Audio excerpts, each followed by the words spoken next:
Humanity's thirst for knowledge led to our greatest triumph and our ultimate downfall.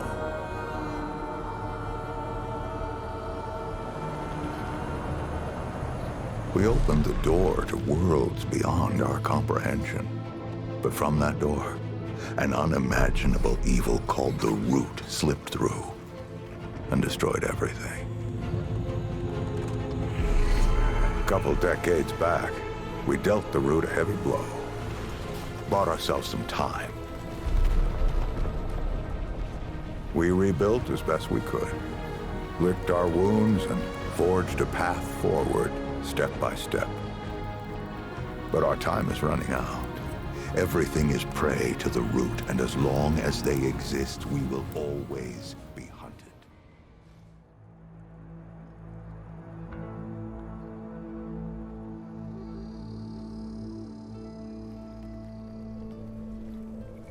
She says, if I wanted to feel sorry for myself, I'd have stayed with your father.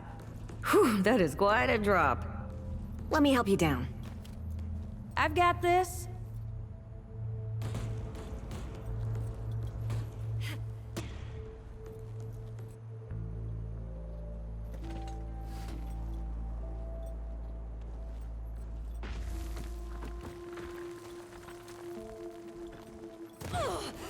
Shit!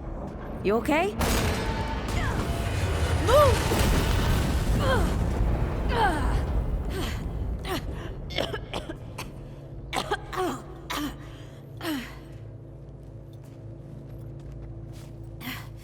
That's 3. What? Ah, please. 3 times I saved your life. The sinkhole, your foot. What? You'd be dead if my ma hadn't taught me to dress a wound. Fine. 2 times then. The sinkhole and just now. Hey, let me see that. Leave it. It's nothing. Hey, I'm fine. Come on, roll up your sleeve and just admit we're friends already. This is not an admission. Let me see. Oh. It's getting worse. Listen, it ain't broken or bleeding. It'll calm down. It always does. Let's go. The kid said the ward was this way.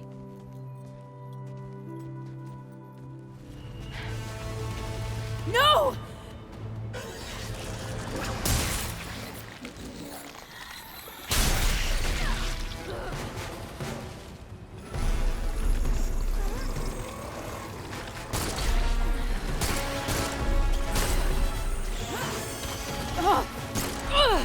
Not today, assholes! Hey, this is 3, by the way. You know, right here makes for 3. Oh, shit!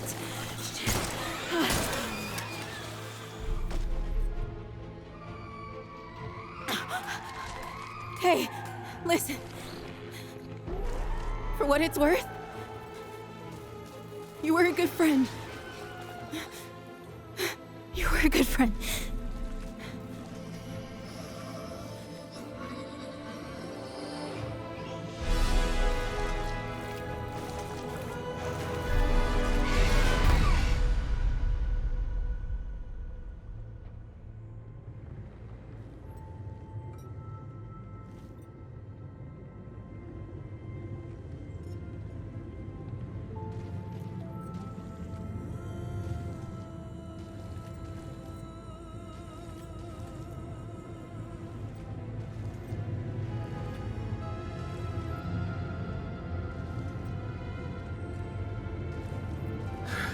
It's okay.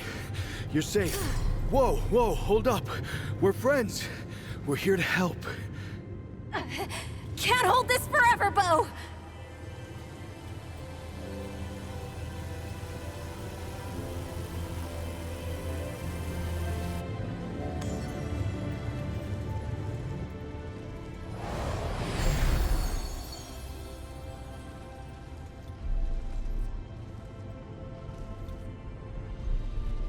Thanks.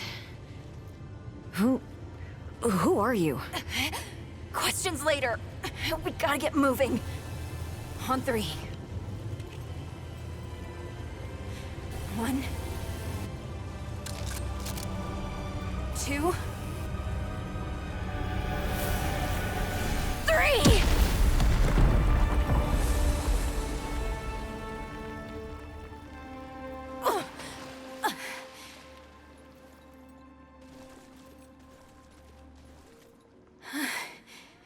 That's all I got. You're on your own now. Hey, we still got each other. Right. Follow us, you two. That won't be the last of them.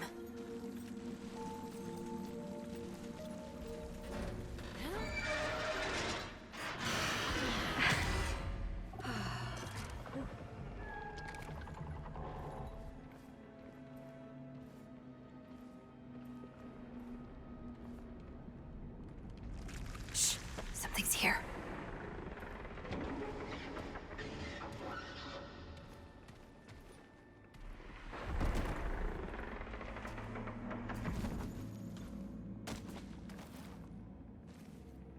Dead would know they've lost, but they won't lay down without a fight. Hey, you okay? Not bad shooting, Traveler. Yeah, I had some practice. I'll bet. But don't worry, the ward's as safe a place as any. Safer. So, it's really real. Food and water and folks living with some old white guy? More or less. Whoa, whoa, let me get you some water. I'm fine, Ooh, that looks like root rot. But I've never seen a case this bad. I'm fine. I don't know why everyone... We need to get her to the ward, and quick. Doctor, there's her only chance. We'd better get moving before we lose the light.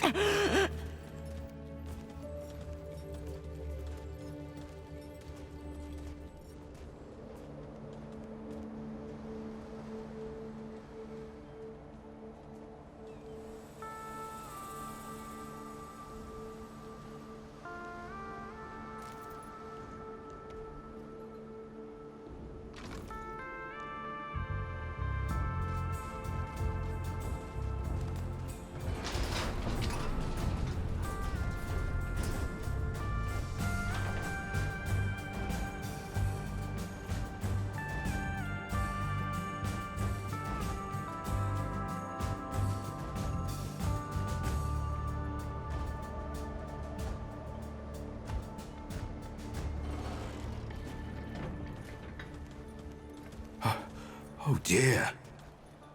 This is Wriggler. Call me Riggs. I got you, darling. Don't worry, friend. We'll take good care of her. Welcome to Ward 13. Hey, don't worry. Riggs is right. She'll be fine. Are you okay? Just a headache. Hey, Clementine. Let me get you some water. I'm fine. Oh, you're not fine. You need rest. Bo!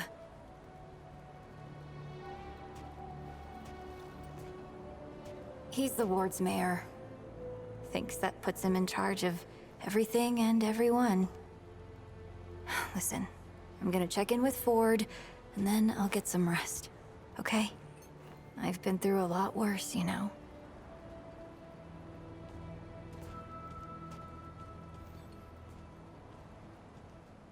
So, Traveler, your friend will be fine. I'm Bo Ward, and this is Ward 13. You must have come a long way. I mean, the route's dwindling and all, but the road's still a dangerous place. What were you two doing out there? For the ward? Really? Huh.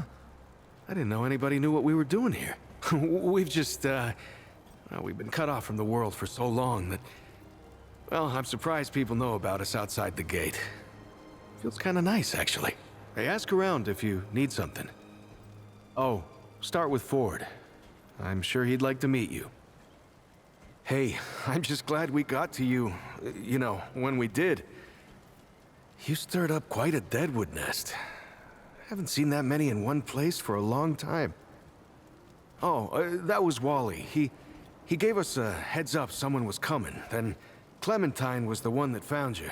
They got a kind of, a root sense, I guess.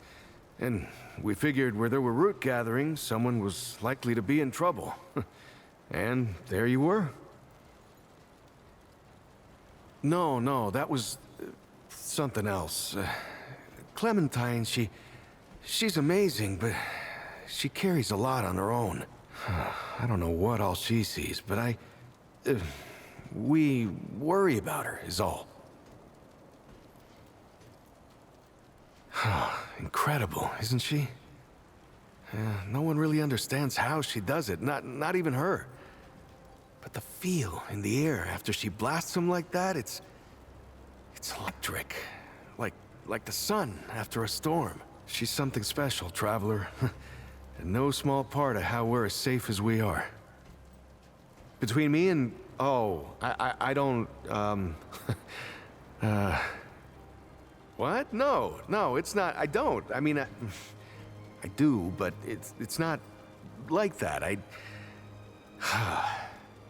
Have you ever met anyone like her, Traveler? Because I haven't. Like, I haven't always been the bravest guy around, you know, but the way she fights for folks, no matter what it takes out of her, it makes me want to do better. I kind of want to make her proud, you know? I guess you could say she's my inspiration, maybe? Oh, but don't tell her I said that, though.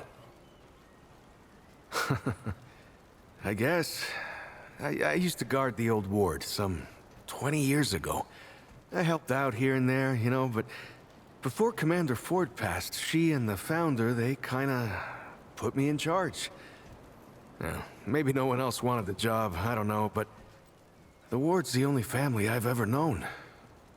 I'll do whatever it takes to keep these folks safe. Oh, thanks. I don't know, I guess I just take care of myself, eat right, get to sleep early, all that. Commander Ford always said a leader can't care for anyone if they don't care for themselves. I'm just trying to live right. I reckon she learned it from the Founder. He's been around for ages. Though he ain't much for leading himself. Granddaughter, actually.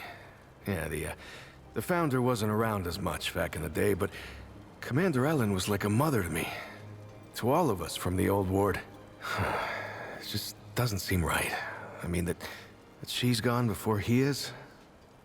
Yeah, but when our last hope fails, another must take its place. She used to say that, too. I couldn't say. Commander used to talk about him like he was dead and gone before I was born. You'd have to ask him yourself, I guess, but he ain't like the rest of us. He's seen a lot. I usually leave storytelling to Reggie. Or if you want some really wild tales, try Mudtooth. Now there's an old-timer who can twist a yarn. Lots of nice folks here. Talk to him, you'll see. Hey, you're the newcomer, ain't you? Nora Camarillo. I keep folks alive around here. You know, you're lucky they found you when they did. Your friend was pretty bad. I got her just in time. She's great. A real spitfire, that one. I'd hang on to her if I were you. Not yet. She's asleep, and I'd like her to stay that way a spell. That girl's tough, all right. But right now, she needs rest. When she's up and about, I'll make sure you know. What you got? What are you trying to say, sunshine? Well, no need for that. You know how a doctor gets good at her craft?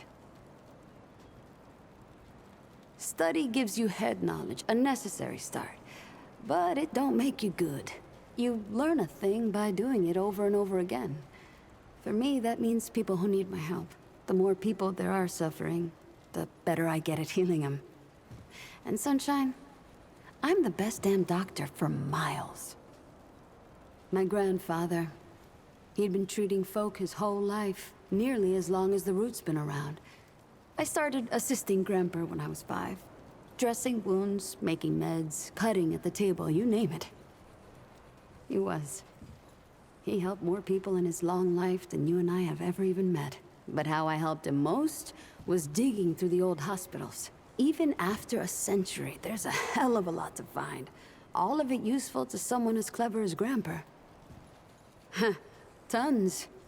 The old humans knew a lot about the human body, it turns out. Stuff even Grandpa didn't know. Did you know they used to be able to replace a man's lungs with someone else's? Or put a dead man's liver in someone whose liver didn't work anymore? Huh. To think of all the folks Grandpa and I could have saved if we had that kind of know-how. There's plenty if you know what to look for. Most of the basic meds are long gone, but there's still plenty of specialized tools and ingredients there. Stuff no one knows what to do with but me and my grandfather. What they don't got, what I never found once, is a cure for root rot. That's why so many folks died when the root first showed up. Grandpa had to invent a treatment on his own. A treatment, not a cure. He probably wasn't the only one. I'm sure others came to the same solutions independently. But after Grandpa figured it out, he traveled as far as he could and taught it to everyone he met. I don't know where he started, but I reckon every treatment within 100 miles of here is derived directly from his work. You can thank him that your friend is still alive. Came here maybe 10 years back. My ma had died and Grandpa didn't feel safe carting me around the countryside by himself. It turned out good. The city's full of scrounge, and Grandpa made a living selling bandages and meds while treating folks for free. I do the same. He even attended the old commander when she passed. Couldn't do much for her except ease her going, but folks around here thanked him for it. Made us part of the ward and all.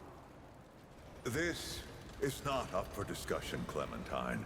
You're staying, and that's final. I don't remember asking for your permission. Watch your tone, young lady. Excuse me? I'm 132 years old, in case you forgot. And I am not your child. You don't have authority over me. On this, I do. This town needs you. You can't go wandering off after something that might not even exist. Oh, that's rich. What have you been doing the last 100 years then, huh? What the hell are you doing right now? Well, that's different. I'm trying to fix things. Things that you broke when you tried to play God. That was Harsgard. I was just following orders. I didn't... Oh, and that makes it okay? You know how many people died because you just followed orders? Of course I know. You think I don't remember that every goddamn day? I'm trying to make things right here. So am I. You're such a damned hypocrite, Ford. If I leave, it's my fault. But you didn't break the world. You didn't run after a pipe dream. You didn't abandon your family 12 times over. Look, I've made a lot of mistakes. I admit that. But it's because of those mistakes that I'm telling you not to do the same thing. Well, forgive me if I don't want to take advice from the men who fucked up the world in the first place. I'm not your dreamer anymore. Maybe I've got my own mission. These people need you, Clementine.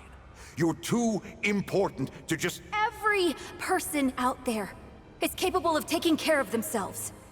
This isn't about them. It's about you. You've always run away from your problems, but you won't let me run toward something. What are you so goddamned afraid of? I'm losing you, losing them, losing everything. I've already lost everything!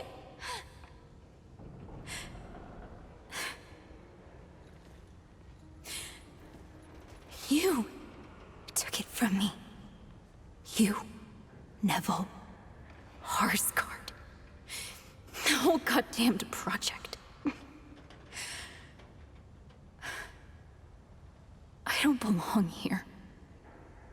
I never did. I'm tired of pretending I do. Look, you put yourself through a lot today. You're tired. Get some rest, huh? Things will feel better tomorrow.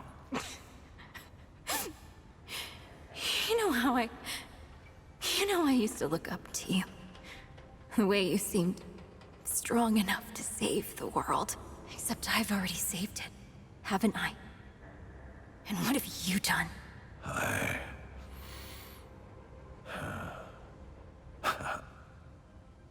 I can't let you go near that place, Clementine. That's an order. You haven't learned a damned thing, Ford.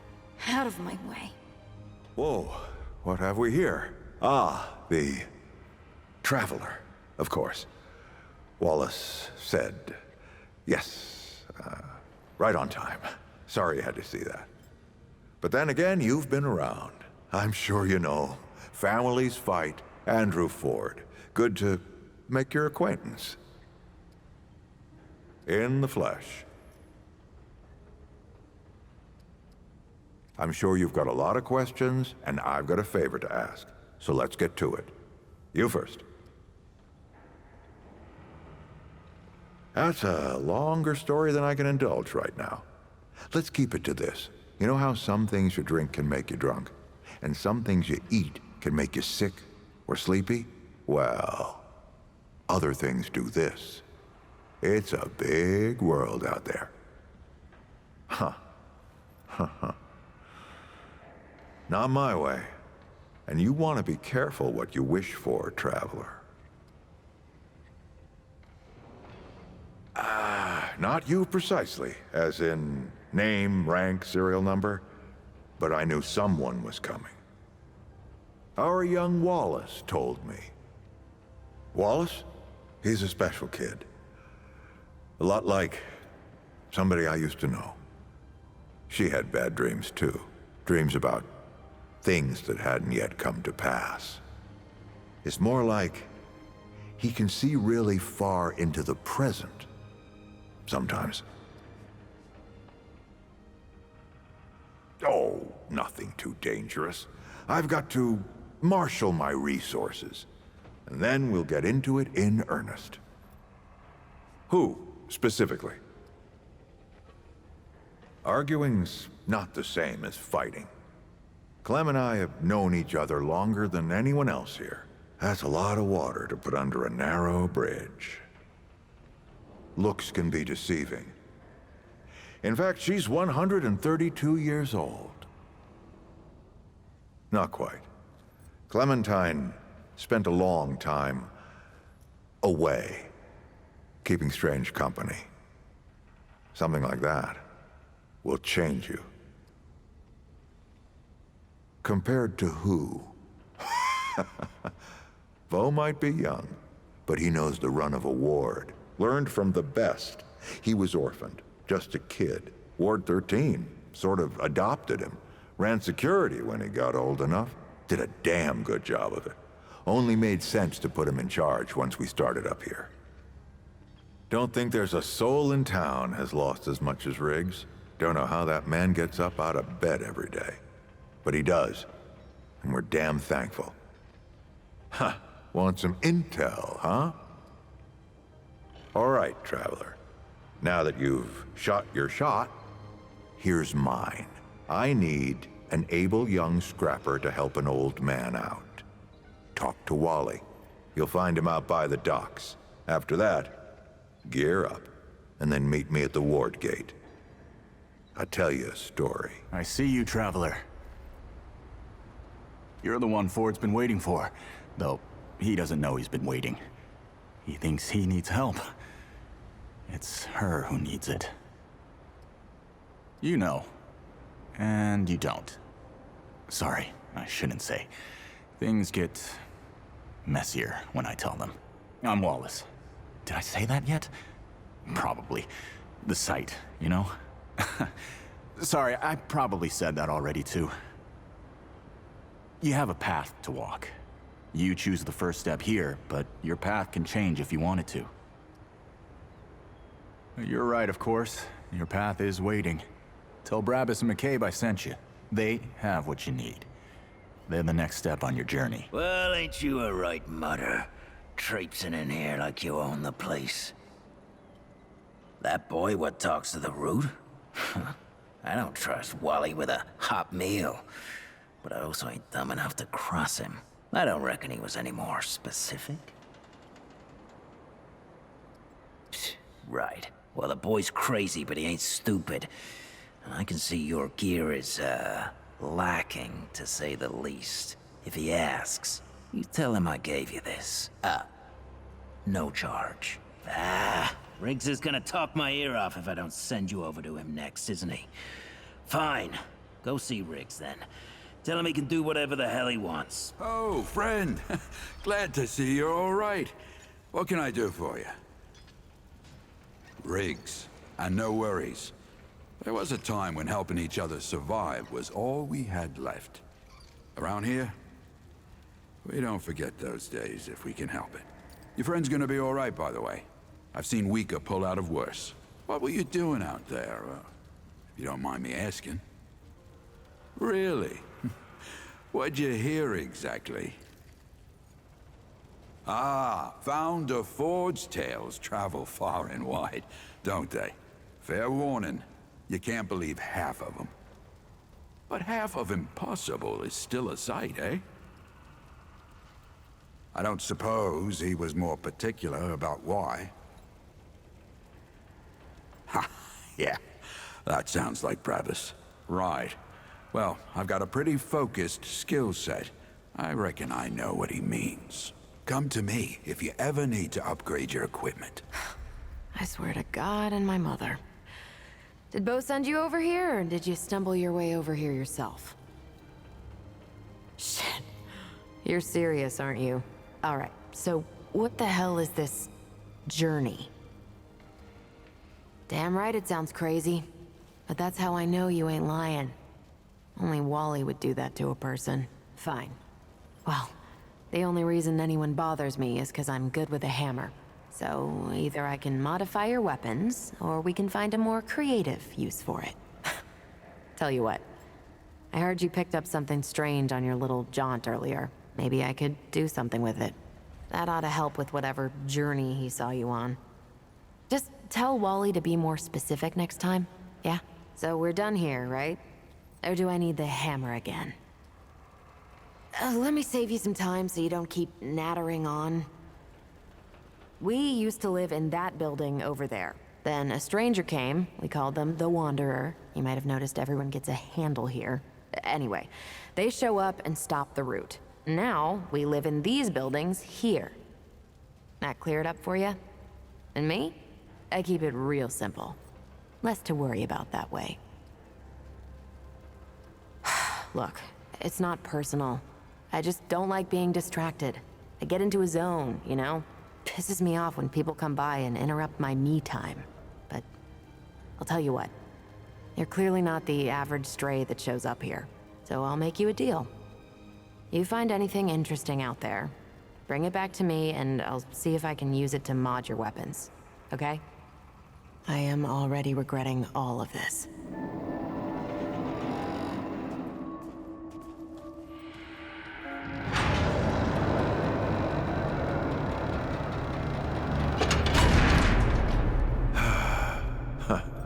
Still smells like home. Here, take this. Just crank the handle to make it work.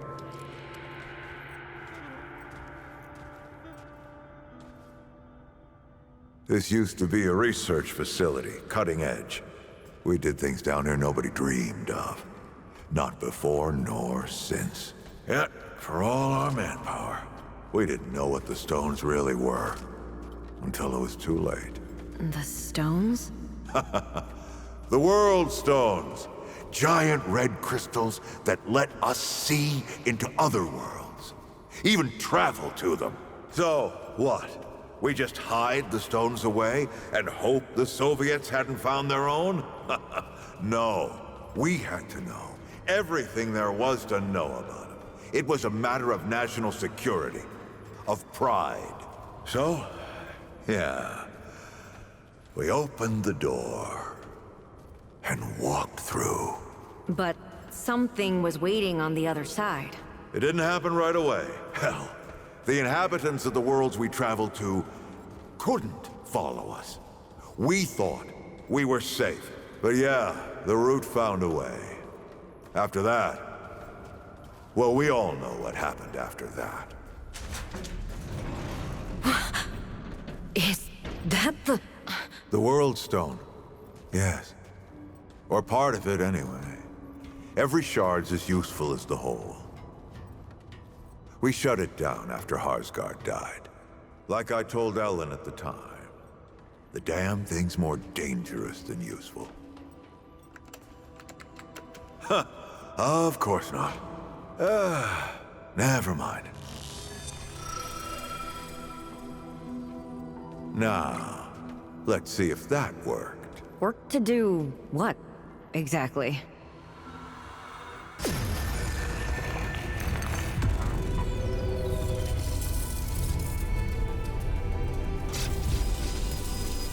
Holy shit.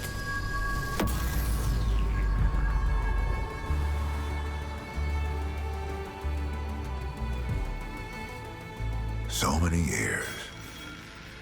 So many journeys.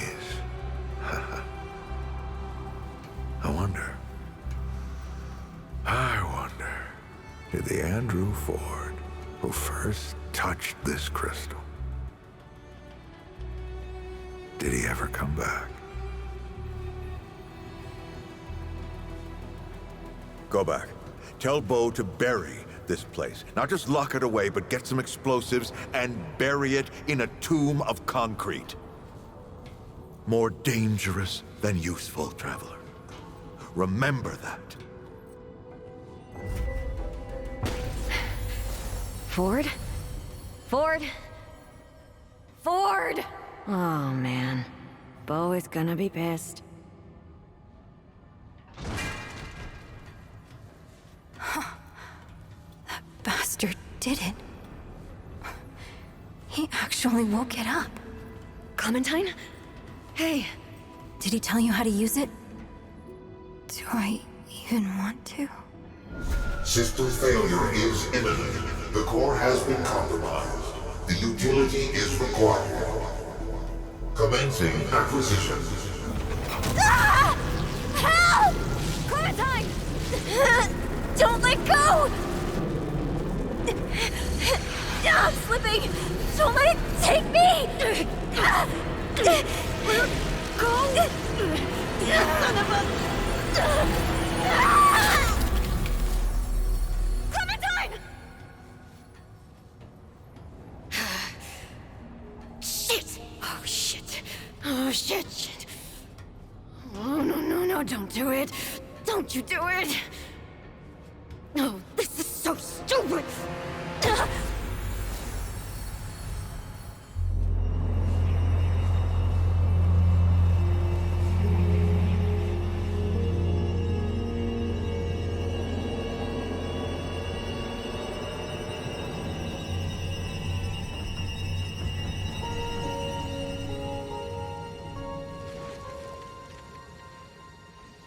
What is this? Not Druzir.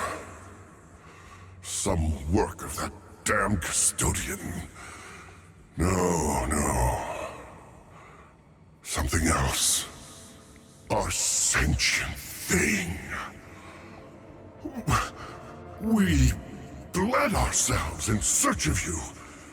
Yet here, at the end of all things, you have found us. Sought, but did not see. Or perhaps I refuse to see. Years of reflection have laid bare miracles in my mind that I never dreamed possible. Yet some things remain out of reach. Tell me, my world, precious Nerud, what has become of it?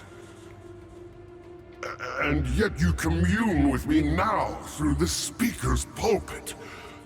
Pray tell me, how did you come by this world? No, do not answer. I see it now. At the edge of my mind. But I dare not know it. You and I share this much in common, then. We are cut off from our people, and we share a similar end. Mine lies in Alepsis Torah, while yours... No. To speak it is to change it. Already it shifts. Rest assured, our fates bind us together. So I ask a favor, and will offer one in return. On the surface of this world lie several chambers that were shielded, as I was, from the cruelty of Alepsis Torah. These chambers bear the soul sparks of the Drazir, our last remaining legacy. Find them and bring them to me, but not here, not to this contemptible chamber in which you now reside. You must find me in the flesh. My temple can be found within the wastes above. Look for the all-seeing eye of the astropaths. Bring me the soul sparks, and we will speak further. Ask then.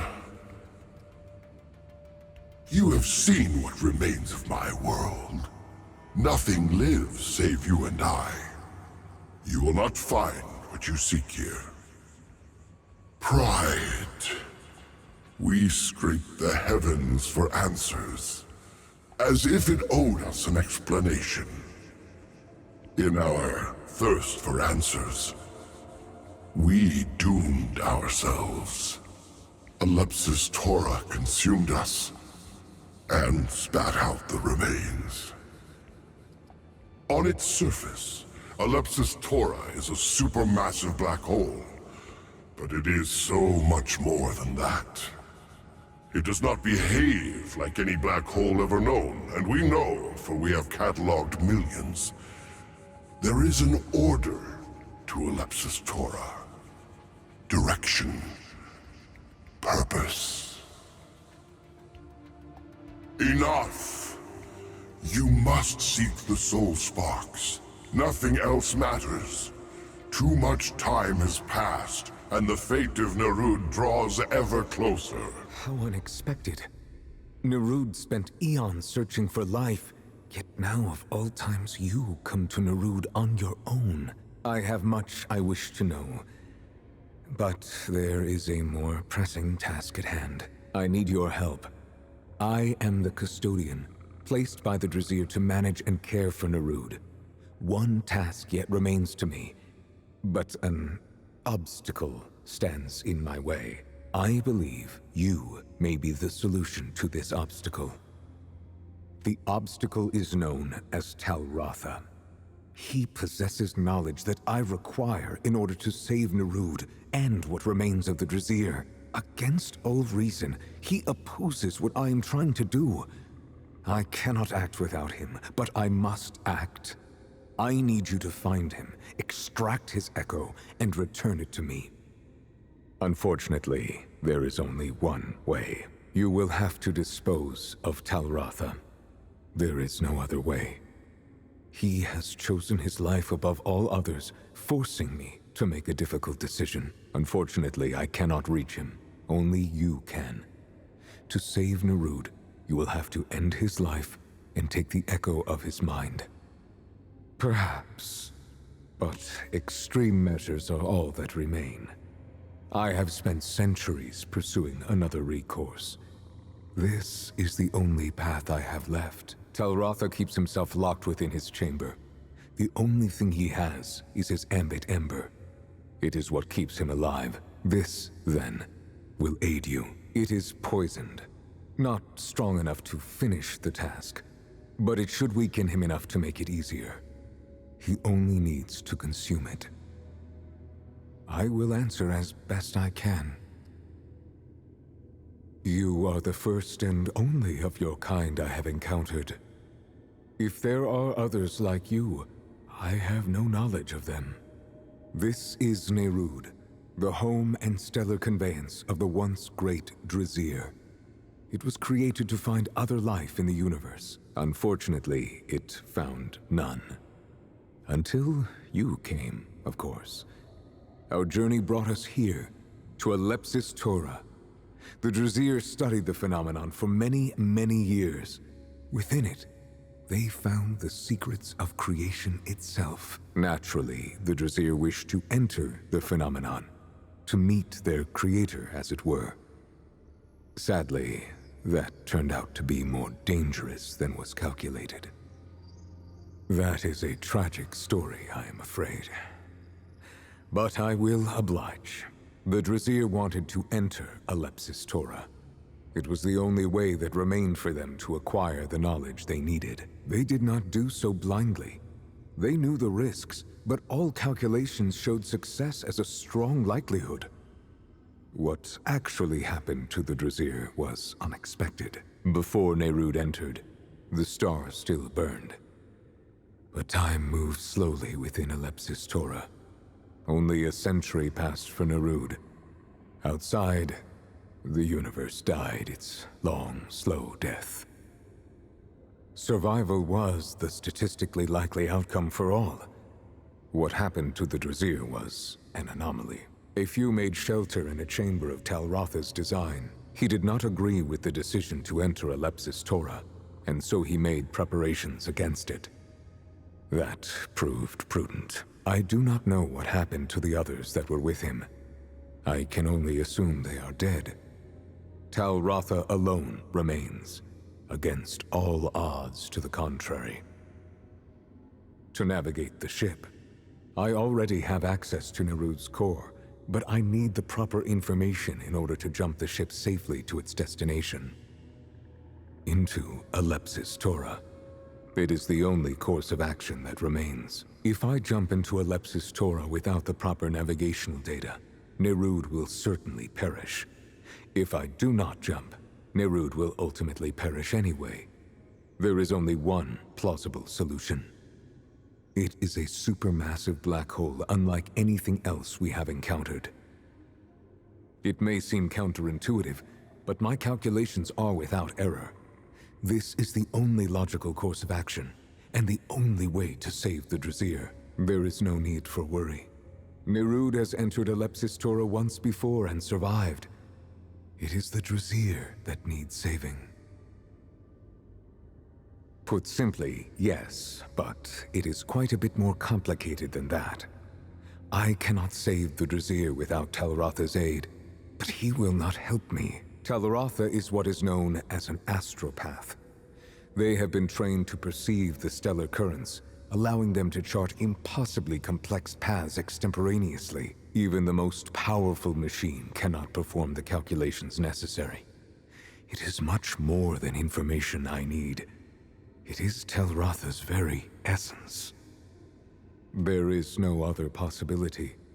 If the Drazir can be saved, it is within Alepsis Torah. You and I are all that exists out here. Everything else must exist in there. Traveler. Oh, thank the Founder. You're alive. What happened? Yeah, I'll bet if the World Stone's involved. Maybe, start at the beginning. You were with the Founder in the old ward, right? Where'd he go? I knew the Founder was up to something. I mean, who else wants to visit the old ward, huh? Look, I'm sorry you got involved in this, Traveler. So, then what happened? Wait, what? Clementine? Where is she? Is she okay? Right, sorry. Clementine, she means a lot to all of us. We gotta find her. I'll get everybody together. If she went through the World Stone, she could be anywhere. No. I mean, she could be anywhere. Do you understand? Like there's entire other worlds out there. All right, I'll get Brabus and Riggs. I'll tell them to... Oh, what the hell am I doing? I don't know what's out there any more than you do. Oh, I'd be putting the whole town at risk. And Clem wouldn't want that. Hell, it's a miracle you came back. No, we gotta trust you on this, like you said. Is that all right? Thanks, Traveler. Talk to the folks around town. They should have any supplies you need. You know, Ford used to tell me, old Commander Ford, not the founder, that a leader and a hero are two different things. The leader's place is always with her people. I thought she was just taking a dig at her grandfather for leaving all the time, but I think I'm starting to understand her better now. If you need anything, you know where to find me. God damn, it is you! The rumors had me thinking I might not ever see you again. They said you ran off with that old Ford fella and disappeared. I ain't seen you since. Where have you been? You mean that big-ass floating gym over there? Bo said it can take you other places, other worlds even. Before we got here, I'd have laughed in his face. But I've heard weirder stories than that. And I can see on your face, it ain't all make-believe, is it? Feels like anything can be true here. They even healed my root rot. I tell you what, I might just start believing in fairy tales. Even Santa Claus and Fulton's Blend. Yeah, I don't know what's in that stuff Doc Nora gave me, but I ain't felt this good for years. Hell, maybe it was Fulton's Blend. Ah, you know me. I get anxious sitting still for too long. So, I went out to the ruins and scrounged anything useful I could find. I was just doing what I do to survive, you know. Maybe get some things together for when we moved on, but then you didn't come back. And Bo said folks around here could use this stuff, so I set up shop. So hey, if you ever need anything out there in the worlds or whatever, you just let me know. I got all kinds of stuff for trade. Sure. What you got? You know me. I don't settle so much as stop moving on for a while. Though, I like any place with a warm bed and decent food. But now that I think about it, there's something different about this place. I mean, besides weird shit like floating crystals and girls that shoot light out of their hands. The people here are... they're good. They help each other. I think most of them like each other. I ain't seen that in a long time. Maybe ever. I don't know if you've met them all yet, but do, eh? They're good folk. And I can tell you who does what if you want. I've been around here long enough for that, at least. You'll want to talk to Reggie. He's got all kinds of cures and tonics. A fix to what ails you, he says. And while you're over there, see if you can figure out what's going on with that old Mudtooth. He's got some crazy stories, but I can't tell if any of them are true. His stew's pretty good too, once you get used to the smell. It'll keep you on your feet for days. Have you met Dwell yet? That's a no then. You'd know for sure if you talked to him. He calls himself a Pan from some place called YAESHA. I tell you what, I don't understand half of what he's talking about. But the crystals he sells are like nothing I've ever seen. Might be just what you're looking for. I don't know. Why? You ready to move on or something? That's so. I admit, I'm starting to take a shine to it. This is the first place in a long while that's felt anything like home. I mean, you know me. Comfort makes me skittish, but I don't know. It feels like it'd be hard to get too comfortable in a place with glowing portals and talking goats. Anyway, I just want to stick around and see what happens next, at least for now. We'll see. Hey, I don't suppose you've seen Clementine out there. The talk about her's all skittish. I think Bo's gonna birth kittens and puppies at once. That's too bad. Well, you never gave up on me. I don't expect you'll give up on her either. Keep trying, hey? She's gotta be out there.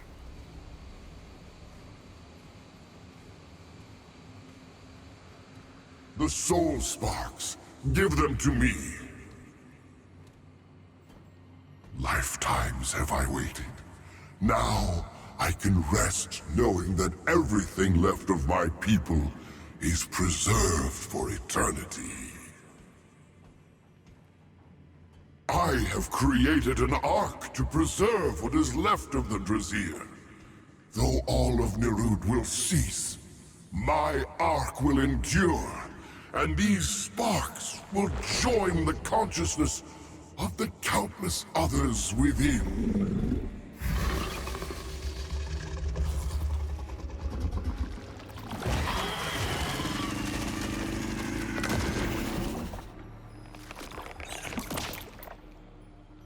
Our fate is inevitable.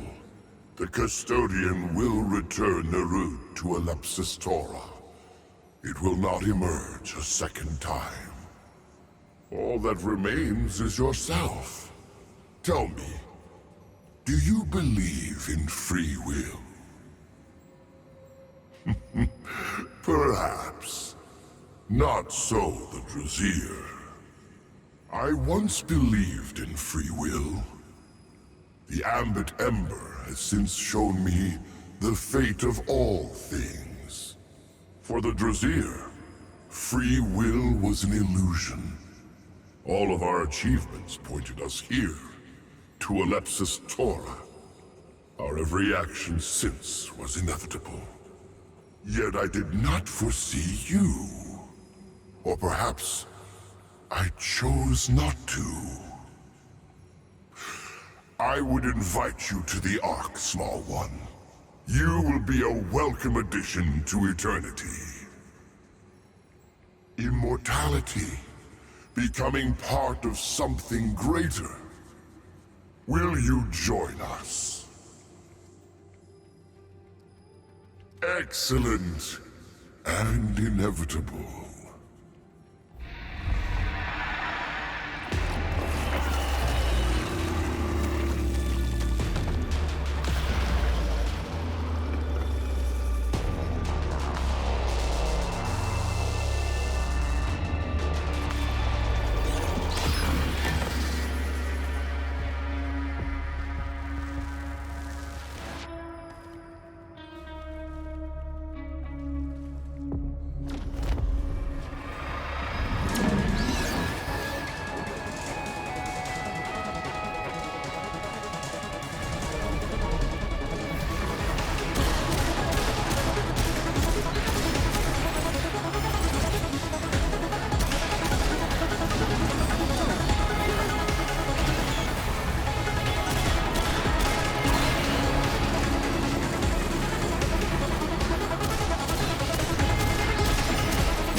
Just go find the nearest world stone.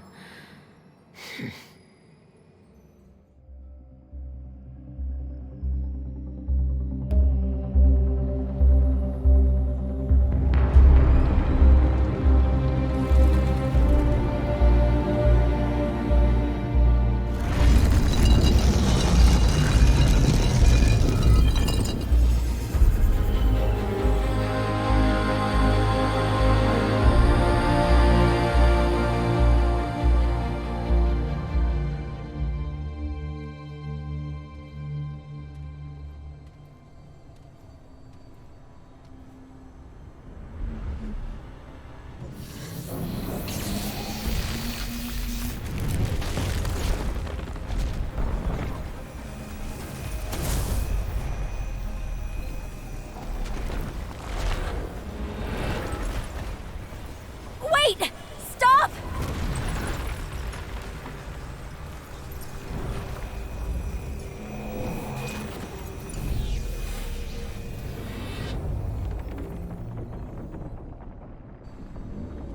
I know them! They're my friends! Please! What are you doing here? You saved my ass. I'm here to save yours. Wow. You didn't have to do that. Well, you were pulled screaming into a giant crystal, so I kinda did. Right. I guess I would have done the same. But how did you find me? To be honest, I'm not sure, but I think it has something to do with this.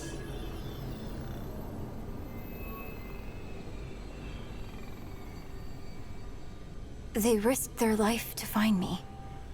You can trust them.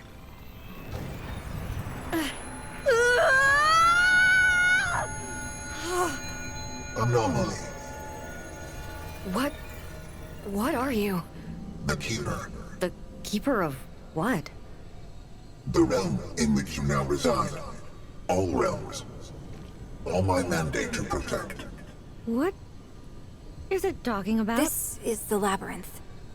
A place between worlds, connecting the worlds. The Keeper protects all of them from the root. We got them out of Earth, but the others... There is little time. System failure is imminent. This segment. Where did you find it? I killed something, and it kinda fell out. Interesting. A failsafe. Is that bad? That sounds bad. No, it's good. The index can be repaired. 3 outcomes emerge, where once there was one. We could do it. We could end the root. More segments are required. The anomaly will retrieve them. Wait. What about her? The tide must be stemmed. The utility must remain. The utility? You mean Clementine? Yes. Clementine. Corruption tears at the seams of this realm. Yet the doorways remain. Gateways to other realms. This key grants passage. Find the segments and return them to me. Anomaly. What does it require? The seat of all worlds. First the core, then the labyrinth, then all worlds that are, were, or shall be. The core has been purged of corruption, yet corruption remains. All must be purged. The labyrinth must hold fast, must be last to fall. Little that has not been said. Their origin is unclear. Their existence unexpected, yet ideal. A failsafe in the event of utter collapse. The segments repair the index. The index purges the corruption. New outcomes emerge. The anomaly's involvement has altered probabilities. Alter them further. Find the remaining segments. The Creator. The Creator. Obscured. The Creator is the Creator. The first was extracted from an entity of great power. Logic dictates. The others are dissembled within the same. Search the worlds. Seek out other powerful entities. Extract the segments within them. Unknown. The intersection of worlds with surviving entities of sufficient power, and worlds for which corruption has not made them untraversable. The intersection is small. Start with one, then search another. Hesitancy irrational. Either the anomaly erases one life, or the root erases all. There are no other outcomes. Short-term outcomes are likewise simplistic, for the entities in question erase lives as well. Erasure is unavoidable. Entropy deliberate. This one seeks to maintain the cycle. The labyrinth is the connection of all things. It is the seat of the worlds, built upon the core, and all worlds are built upon it. I have provided the maximum help that I can. All endeavors will fail if I do any more. You are the resource now. Find the segments and return. I am the Keeper. I was the first to rise. I will be the last to fall. Kidnap. Misnomer. The utility was required. The utility has been acquired. The utility consents and remains. Clementine bears the nature of both core and guardians. The utility understands what is needed. She understands the Keeper. I can no longer maintain stability on my own. The utility is a necessary resource. Necessary, but insufficient. The segments are required. Entity, Clementine, was key to stabilizing the system, to preserve the worlds. Hey, Traveler. I hope it didn't cost you too much to find me. Well, I'm sorry anyway. You shouldn't have had to come after me. I'd have told you if I could. So, how's the ward? Is Bo okay? Yeah, that sounds like Bo. Well, if you see him again, tell him I'm fine. More than fine. I'm at peace. Not that that'll keep him from worrying. I do. For so long now, I felt lost, especially on Earth.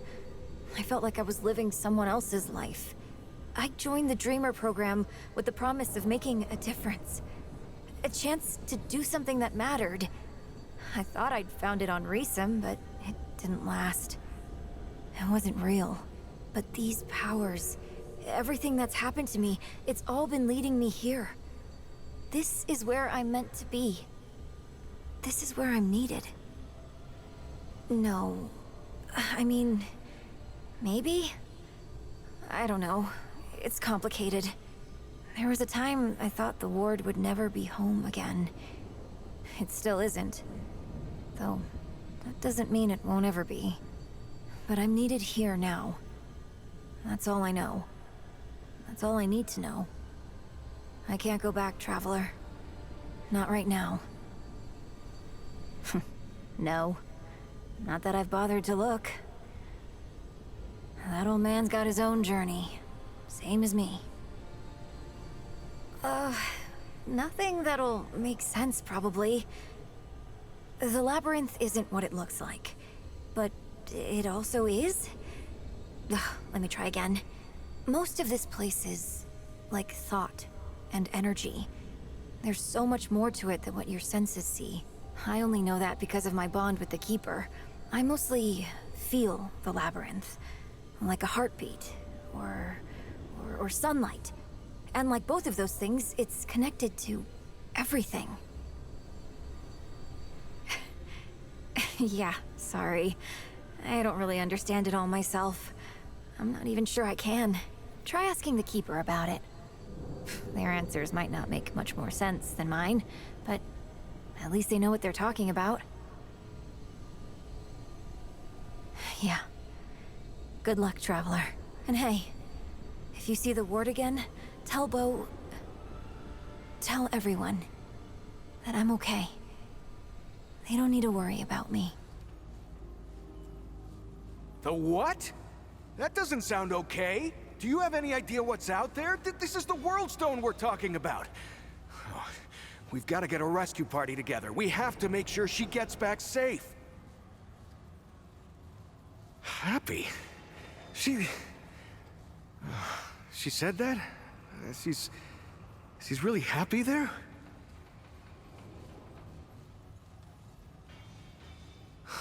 Wow. Oh, all right, I guess I just have to accept that. Now, if you see her again, tell her that tell her that the town isn't the same without her.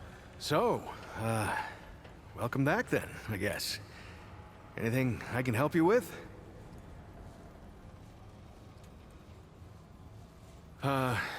Yeah, so after you and the Founder went missing, Riggs and I went looking for you.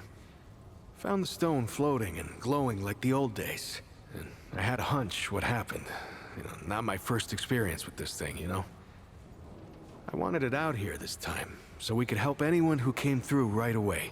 Turns out that was the right choice. Who knows how long it would have taken you to get out of that old ward. Right.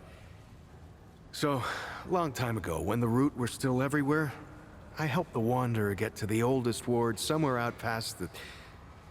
tell the truth, I don't even know where it is. Now that's the thing about the World Stone. They don't give you any idea where you are or how you got there. I don't know how the Wanderer got used to it. Yeah, that's what they call them. Yeah, I didn't come up with it. Yeah, the Wanderer did all the real stuff. Entered the ward, fought the Root, found Clementine. Anyway, yeah, I know better than most. Anything can come out of one of these things. I mean, I knew she was gone. I just didn't know she was that gone. Clem takes off from time to time, you know? It's just her way. She'll disappear for hours, sometimes days at a time. Well, I never liked it, but she can take care of herself, yeah? And it's not like I could stop her anyway. And she always came back, saying she just needed to be alone for a while, and I can respect that. I just wish she'd talk to someone, you know? Yeah, well, the Founder's his own thing, ain't he? I mean, it's not the first time he's disappeared on us. Not even the 5th time. Commander Ford, the Founder's granddaughter, used to say relying on the Founder was like running across rubble. Now, you could do it for a while, but sooner or later, it'll let you down. Now, I don't know if I'd go that far, but Founder Ford, he was always more of like... well, more of an idea to us than a leader. Hell, when I was a kid, everyone thought he'd been dead for years. But that's the thing about the Founder. He never stays gone. A week, a year, a decade.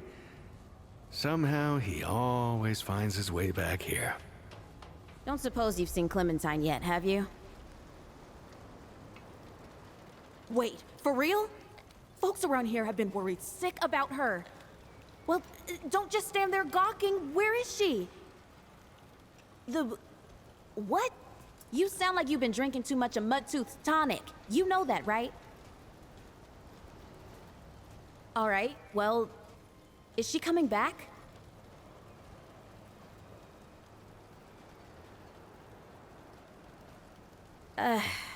So long as she's all right, I guess.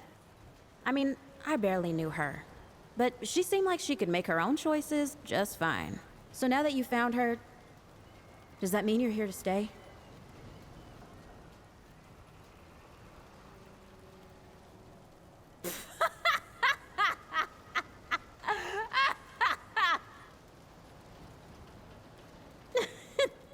I'm sorry. I just can't believe all those words were put into the same sentence, or that I even understood some of it. Our lives got pretty weird, huh? I guess we were asking for it, looking for fairy tales and all. Well, I ain't going nowhere then. I'll be here when you need me, or when you're done, whichever comes first. Just make sure you come back, okay? Better be worth my time, traveler. Of course you do. No, I used to be a real asshole. Now I'm a beacon of kindness. Hard. Route everywhere. We did our best. Took in strays and tried to make a life of it. But it was no life worth living. Good people died. Few of us were brave or desperate enough to leave the bunker. The Wanderer, Ace. Ask Bo about the one time he went out. He came running back like a spooked cat. The Wanderer. They were a very rare pain in my ass. I never told them that. Wish I would've. They were here and then gone. Just blew in, stopped a global infestation, and then poof, they left. I should have thanked them when I had a chance. Founder Ford got a bug up his ass about something happening back at Ward Prime. Bo was supposed to take the Wanderer back there, but he chickened out and ran home the first chance he got. The chronicles of our fearless leader. Just an old friend. Can't say this has been fun. So many new faces these days. Things must be getting a mite easier out there. Welcome, traveler. I'm Reginald Malone, but my friends call me Reggie. You can too. Heard the old founder dragged you down into the ward on some mysterious business of his. I'm glad to see one of you came back safe and sound. Can't say the same for Ford. Clementine neither. Wish she hadn't gone and followed you. I don't suppose you know where they are now. That's great to hear. Though the fact that she ain't with you tells me more than your words do.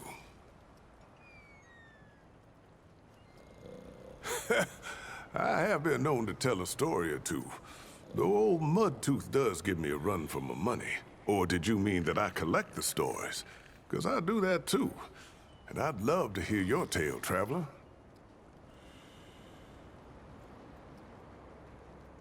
Oh, now that sounds like the start of a damn good story. What brought you out here?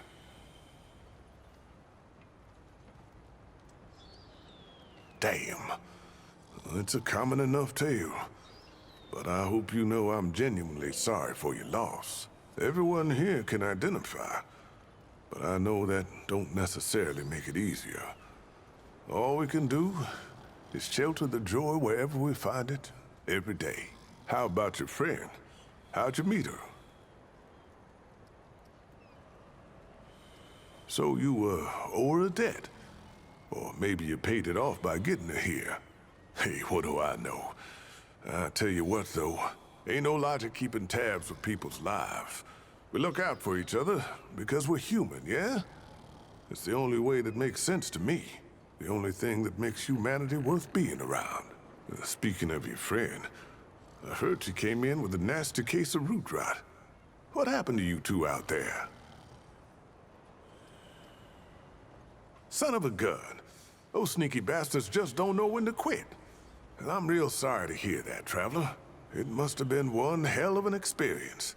I'm glad you made it. Well, don't you worry. We've dealt with nastier things here, believe me. I reckon she'll come through just fine. What about you? What do you hope to find out here? You're a good friend, traveler. I hope you stick around. This town could use folks like you. So now I've got a measure of you. Is there anything I can do for you? I could tell you stories all day, traveler. What would you like to know? Old as teeth, friend. Old as teeth. Everything we know comes from Founder Ford. And that title don't come from nowhere. He was there at the start. When the world ended, about 120 years ago, give or take a decade, Ford and some survivors took shelter in old Ward 13 over there. I don't know how many wards there were, but they were all part of something called the Dreamer Project that went bad. Real bad. There are rumors.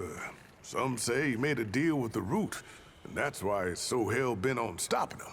Some say he was experimented on in the Dreamer Project. Some say he found some kind of magic out there in the years when he was traveling the worlds. Truth is, nobody knows.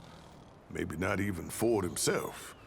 Personally, I think Ford's just tough as dirt and refuses to die. The story's pretty long, friend. Let me know if you get tired of the telling.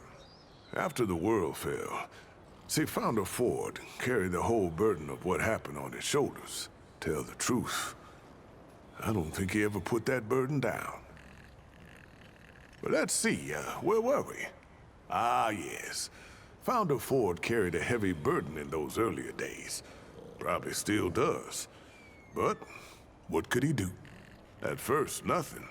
He pressed on with the work of helping others survive. If you ask me, that was the best thing he could have done. And it never should have stopped. Maybe he wouldn't have if Evelyn hadn't. See, Evelyn was his wife, and she was something special. She could, hear the Root, see what they saw. At first, she thought she was going insane. But then she started using it, spying on the dead wood. And she saw something coming. Something big. She saw a monster, something the ward, the whole city couldn't handle. And only one way out. She communed with the Root, I guess you'd call it. Melded her mind to theirs and drove the monster off. But the Root swallowed her, body and mind, until there was nothing left of Evelyn Ford. Her husband lost it then. He left the ward for months, sometimes years at a time, wandering the worlds trying to find something, anything that could stop the Root. And one day, he just didn't come back. Well, now my story's not through yet. The Fords, they had a daughter, Nadine. She was maybe 17 when her mother disappeared. Too young to run the ward, but when her pa was gone, folks would ask her their questions instead. Then one day, she was just in charge of everything. Nadine had her own daughter, Ellen, who really made us who we are today. Commander Ellen Ford inherited her mother's pragmatism, her grandfather's doggedness, and her grandmother's willingness to make hard choices. So whenever someone showed up, dehydrated, starving, half mad from loss, she took them in, taught them a trade in medicine and supplies, gave them a family. So you were paying attention. I owe a lot to Ellen Ford, and we all do. And I miss her something fierce, let me tell you. Ford and Clementine are the only ones what really know, and they don't like to talk about it. But old Reggie's got a gift for collecting stories, and I've gleaned a few things. At the wards, see, they connected people to machines that made them dream about other worlds. But these worlds were real, and the dreamers were seeing through the eyes of someone that lived there. Sounds like a bridge too far, don't it? It did for me, too. At least until I met Clementine. She was one of the dreamers, if you can believe it. The only one still alive, as far as I can tell. She says she got sucked out somehow, dragged into her dream world before the Root came to Earth. I don't understand it much. I reckon she don't either. But she found herself in a place called Resum, a world covered in snow and inhabited by giant intelligent rats. Don't know how she survived, but I imagine it has to do with those powers of hers. Hey, That's the story I still haven't gotten out of her. Sure is. But power like that don't come without a cost. I can only imagine what it must take out of her to control a power like that. She was a force, that woman. Founder Ford came back once. Did I mention that? Almost 60 years ago, right after his daughter Ellen's mother passed away. Ellen couldn't have been more than 18 at the time, but she told him the war didn't need him. Didn't have room for some legend who was just as likely to leave as to lead. I reckon Founder Ford saw the wisdom of that, because a while later, he left again and didn't return for a long time. When he finally did, he wasn't leading us no more. He was content to leave the war in better hands, Ellen's hands. Well, she fell sick some time ago. Most of us have lost folks without any chance to say goodbye. But we got that with Ellen. Why, she even made things right with her grandfather before the end, or so I hear. The two of them together put Bo in charge of the ward. No one was more surprised about that than Bo. But you know what? He's the right man for the job. Ain't no one loves the ward, loves these people more than the kid who was raised by him. He's gonna do all right. Oh, about 20-odd years ago, we had almost nothing left. Trapped in Ward 13 with nowhere to go and the route getting worse all around us. Then this stranger wanders in out of the storm, makes friends, picks up some gear, and damned if they don't take the fight to the root. I still don't know if that wanderer was crazy or brave or both, but they did it. They beat the root, and things got better day by day. Once it seemed safe to live outside again, Commander Ford made plans to build this town here. The Wanderer was on a mission from the start. Said something about getting to the tower on the old atoll out there. Sounded crazy the first time I heard it, but turns out that tower was one of the old wards. The Wanderer's path wasn't easy, though. Our Wanderer had to track down Founder Ford just to find a way in, and that meant following his trail. Just you wait, I'm getting to that. Well, Ford, it seemed, had gotten himself mixed up in another world's affairs, helping a rebellion out here, and he was imprisoned for it. Now, no one here knew that, but the Root Mother knew. And that's who our Wanderer left to see. The Root Mother's got a story all her own, and I don't know half of it. Before she was the Root Mother, she was Evelyn Ford. That's right, the Founder's wife. Bound herself to the root, she did, and it changed her, turned her into something else. But when the Wanderer showed up, she pulled herself out. The Root Mother, or whatever she called herself after that, sent our Wanderer down a trail of sorrow, at the end of which was the Founder himself. The Wanderer freed him, and used his knowledge to get into the tower, and destroy the last Dreamer. Or what we thought was the last Dreamer anyway. It did weaken the root for a time, but I guess that weren't the whole story. So, the Dreamer was dead, the storm subsided, but the root, they were still around.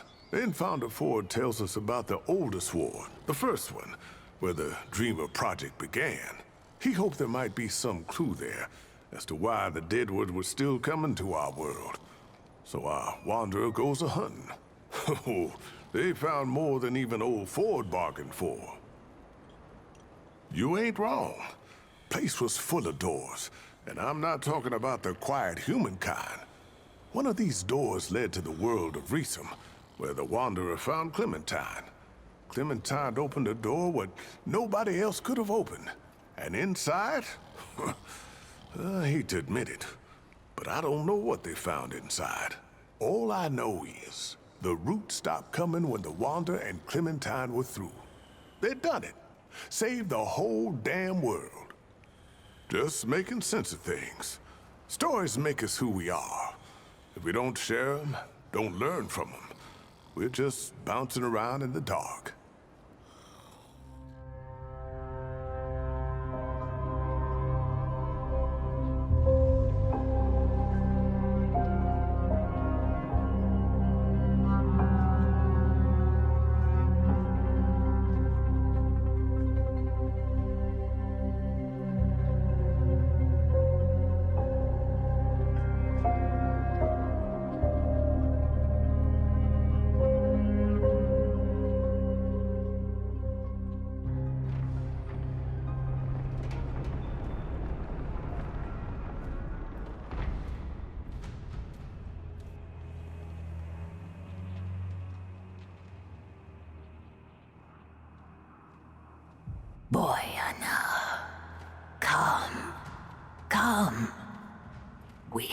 been waiting. That's far enough. Paxotech. It stands before the Eternal Empress, mistress of the Red Court, favored of the Thane. Yet it is nothing. Hoofless, feckless, interloper. Hey, easy now. And where it stands, it dies. Whoa, maybe we can talk about this? Dafka.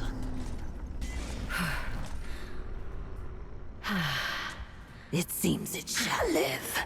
For now. But tell us, Paxotech, what woes does it bring this time? It stands before the Eternal Empress, once and future ruler of YAESHA. Her Majesty asks once more, what brings the Paxotech to her court? Answer, for eternal life is not the same as eternal patience. Her Majesty is unsurprised by its solipsism. From the Krell to Ford to the Destroyer, Paxotech ever served the wants of the self. There is no name more cursed in these royal halls. When the pestilence came, Ford succored the schismatics. Treachery turned to ruin. Ruin to desperation. Her Majesty would see Ford bleed, would see all Paxotech put to the blade. But the Paxotech prowess is fearful. Ford, the Destroyer, and others were staggering, undeniable. Perhaps Paxotech's strength can serve to liberate, rather than oppress. Her Majesty, in her eternal wisdom, will grant it grace. The Paxotech's life in exchange for another's. Her permanence has spent many lifetimes communing with the Thane. The Holy Tree grants euthanasia, but also clarity. The Paxotech needs salvation, power to overcome the only true enemy. Do not demur, for it has not the guile to see beyond her eternity. All dance to the same world song. Different notes, different parts, same tune. The Paxotech seeks the abomination. It would slay this creature, and her eternity would see it slain. In this way, it will prove its loyalty and worth. For Her Majesty will not suffer another transgressor. It deserves death, yet spits at the alternative. Her infinitude is too gracious. Yet, let it decide. Her permanence savors either outcome. She desires only to bring the Nunyutav back to the pen, to draw her people back from the abyss created by the Sundering. But the abomination bedevils her will. A horror, wretched in her sight. Let the Paxotech face this dark spirit. Be not her bane, but her blade. Then the Paxotech shall have its reward. Ask then, but do not test her eternity's grace. Does it need a reason to obey eternity? Perhaps hating the fiend as we do would sharpen its edge. We once had a guardian, a god of many faces. This one of many, was destroyed by Paxotech. And now, in the Guardian's rotting remains, root and ruin have entwined into a horror and mockery of divinity.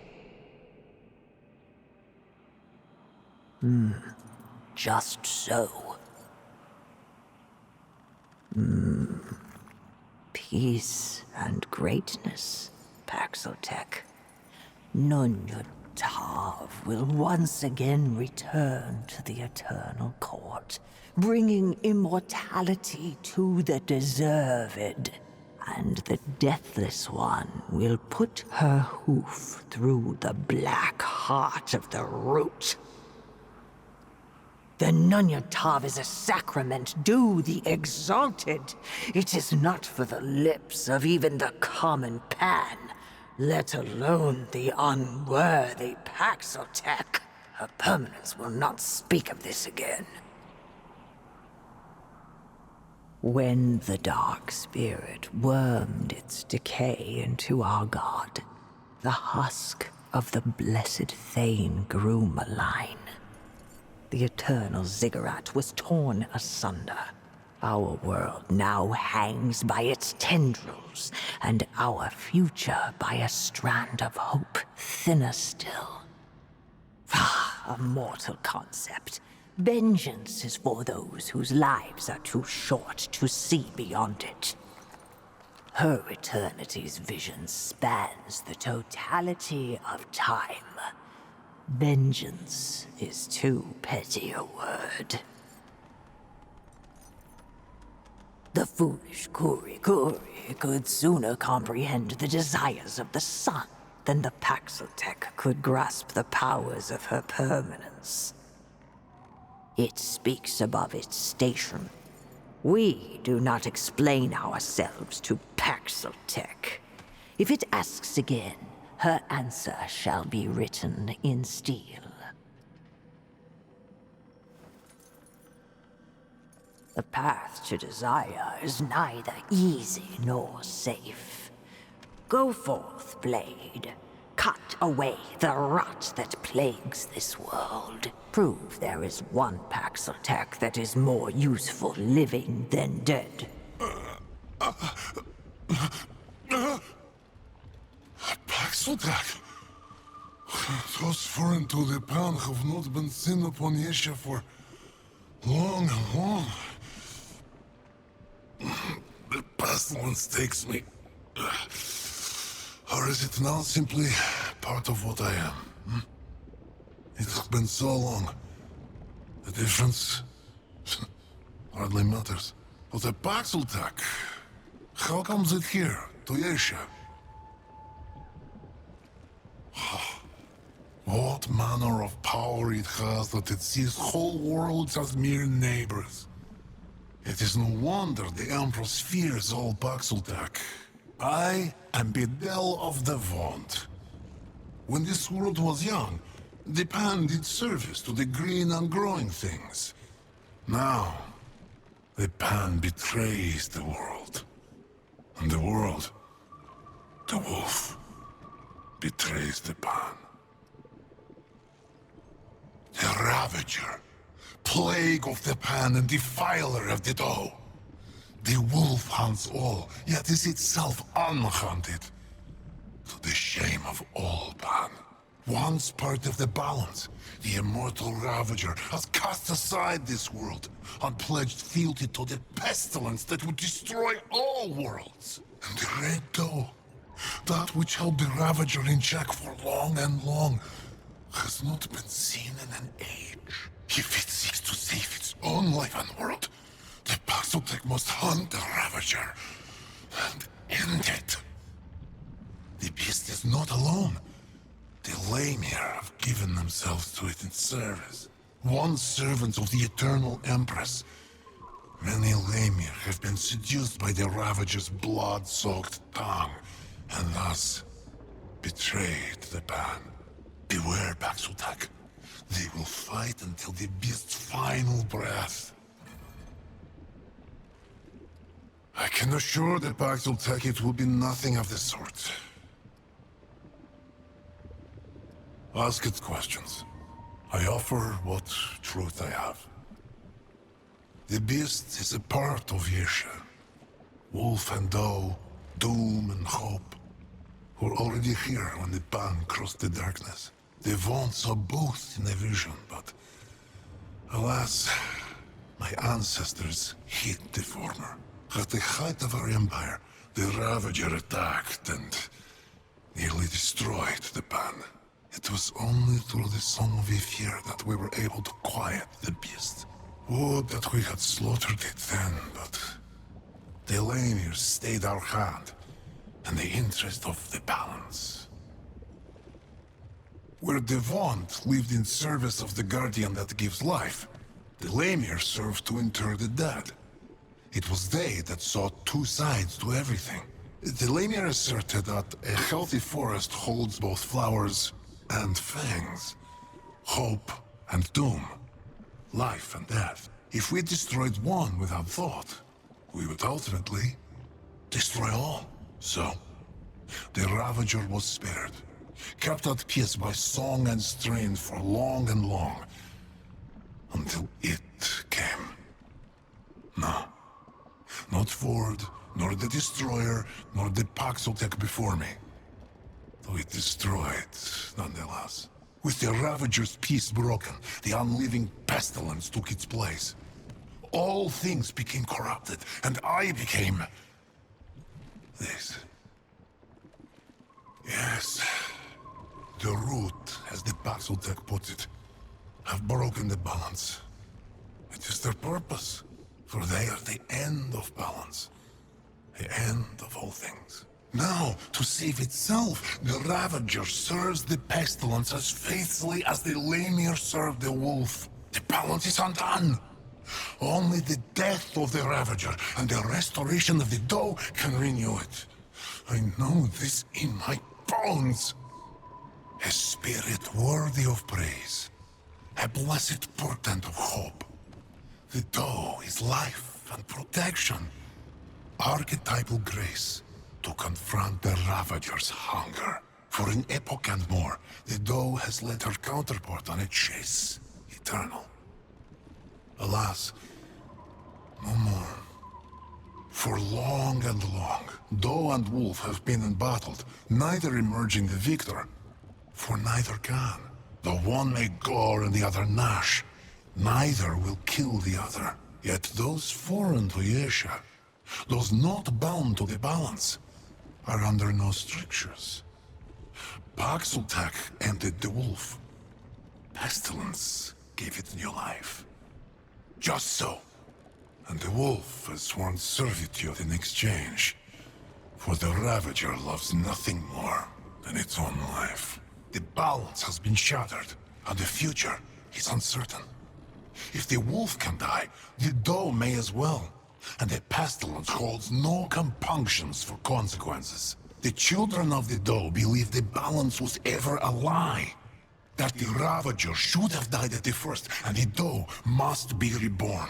I can agree with them on the latter. YAESHA's only hope is for Foreign to stop Foreign.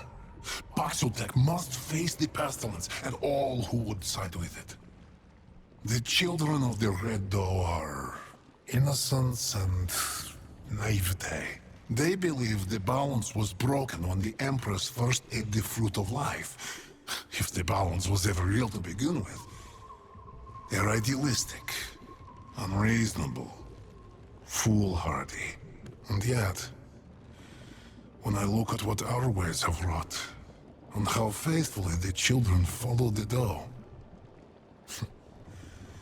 I find it harder to question their beliefs. I was attacked long ago. Seasons and seasons. It started as a small wound, but then it grew. Consumed me.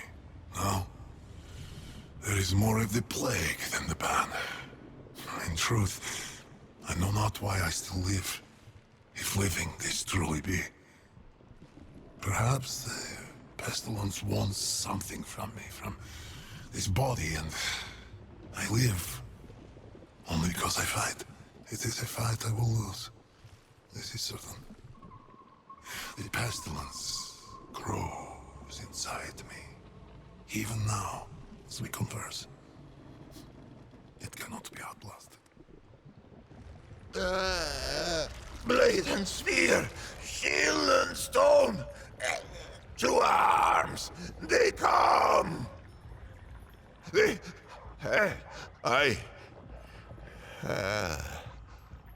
What? A Paxel-Tech. A terrible wonder, even for one who has seen many wonders. If its kind walk YAESHA foreigner, then surely the wheel of the world is set to turn again. Perhaps it will grind me at last. Pain now outweighs peace in the measure of my days. God murderer.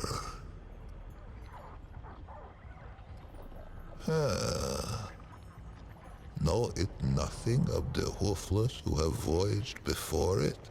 Is it innocent of the lifeblood that stains its hairless hands? Curious. A curious race Paxel-Tech are, to be sure. How came I to this wretched state?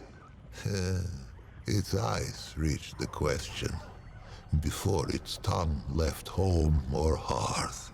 The tumbling ruin beneath its tender pads was once a fortification, an encircling bulwark to the greatest conurbation ever brought forth on YAESHA's soil. Such faith we put in its solidity. Merchant and marshal, peasant and prince, their souls kneeled at the altar of within and without. But a wall is a false god, built to crumble. The only thing a wall ever truly divides is a fool from his wisdom. The rifts open swiftly. They split the bulwark stone as a hot needle kisses the onion skin of a boil. And the pus poured through on tangled wooden limbs. Yes, the final calamity. Their numbers endless. They rushed upon us like a river in flood. The end began. Teeming with life. The sun has never shone on a city greater, ruined, so that I might not even visit it in dreams, charneled by the root. Yes, the final calamity. Their numbers endless. They rushed upon us like a river in flood. The end began. For 40 days, we fought them on these steps. The soldiers fell first, then the officers. Then they called upon the priests. We knew the children would be next. And so, we flung our very bodies into the breach. Some were torn apart like green shoots in a glutton's teeth. Others were swallowed whole and vanished from the sphere. I stuck, anguished cork in a malign bottle. It seethes around me. It waits to disgorge its grotesqueries once more upon YAESHA's scalded skin. Please, Paxel-Tech, wanderer, it who would do right, put its edge to this cursed snarl. Vent its rage upon it. We Lemur are no strangers to the last voyage. Destroy the knot. I gave myself to death lifetimes ago, and when death refused me, I clung to despair. I dared not dream. I dared not. Paxaltech. I have not tasted air unmixed with the foul humors of the tangle in an age's age, nor dared I dream that I ever might again, much less feel the soft touch of good soil beneath my hooves, or the kiss of the wind on my free fur. Faithless, faithless have I been, and yet Paxaltech came, with war in its right hand, and temperance in its left. The Paxaltech came, and I am saved. Two-handed warrior. It has my allegiance, whatever may come. Paxaltech have a gift for death, this much is true, but they are not all destroyers. Perhaps if it fights with us, perhaps the root may yet be crushed under the wheel of time. Take this, though it be a relic of we Lamer, stewards of death. Wield it in defense of life.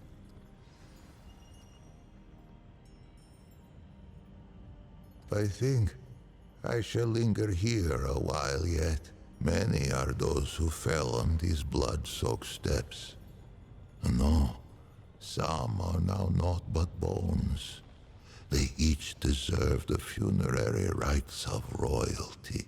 These I shall endeavor to complete with whatever time is left to me. If its road should ever wind this way again, grace me with a visit. There are yet tales of YAESHA, I might tell it, if it cares to hear them shared. On the contrary, it has been ages since I felt so very much alive. Let us first be properly introduced. Once I was called Licht, foremost of the Lemir. High priest of the dead.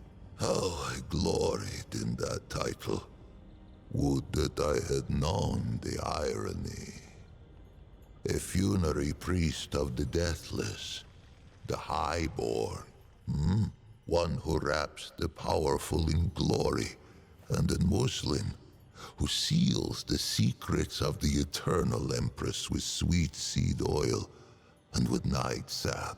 We guarded the flesh of the great and sought their resurrection among these trusted sacred pan. I was the utmost. I relished the favor of her permanence. More fool I. For many epochs, the highborn did not fear the flow of time, for the fruit of the Thane tree kept it at bay. But there are other ways to die. Misadventure. The Eternal Empress dreamed of defeating this final terminus. If life could be taken, could it not be given back? The flesh was preserved against that question's answer. This was the province of the Lemir. But let us start at the beginning. Much would I have it know. And to know all, it must know what is first. Would it hear the history of the Pan? In the time before time, the Pan lived in the place that was. It is said that there came a great plague that ravaged the land so that the fields were seeded only with the bones of the dead and yielded only the cries of the bereft. With his flock drowning in woe, the leader of the Pan held forth a great decree. 100 ships were built to hold 10,000 souls. With their god of many faces cutting the waves before them, the Pan that were ventured across the Vilkmarza, the dark sea, through the long night. The Vaughnts prayed, and the Red Widows wept, for no one knew if the Dark Sea had a far shore.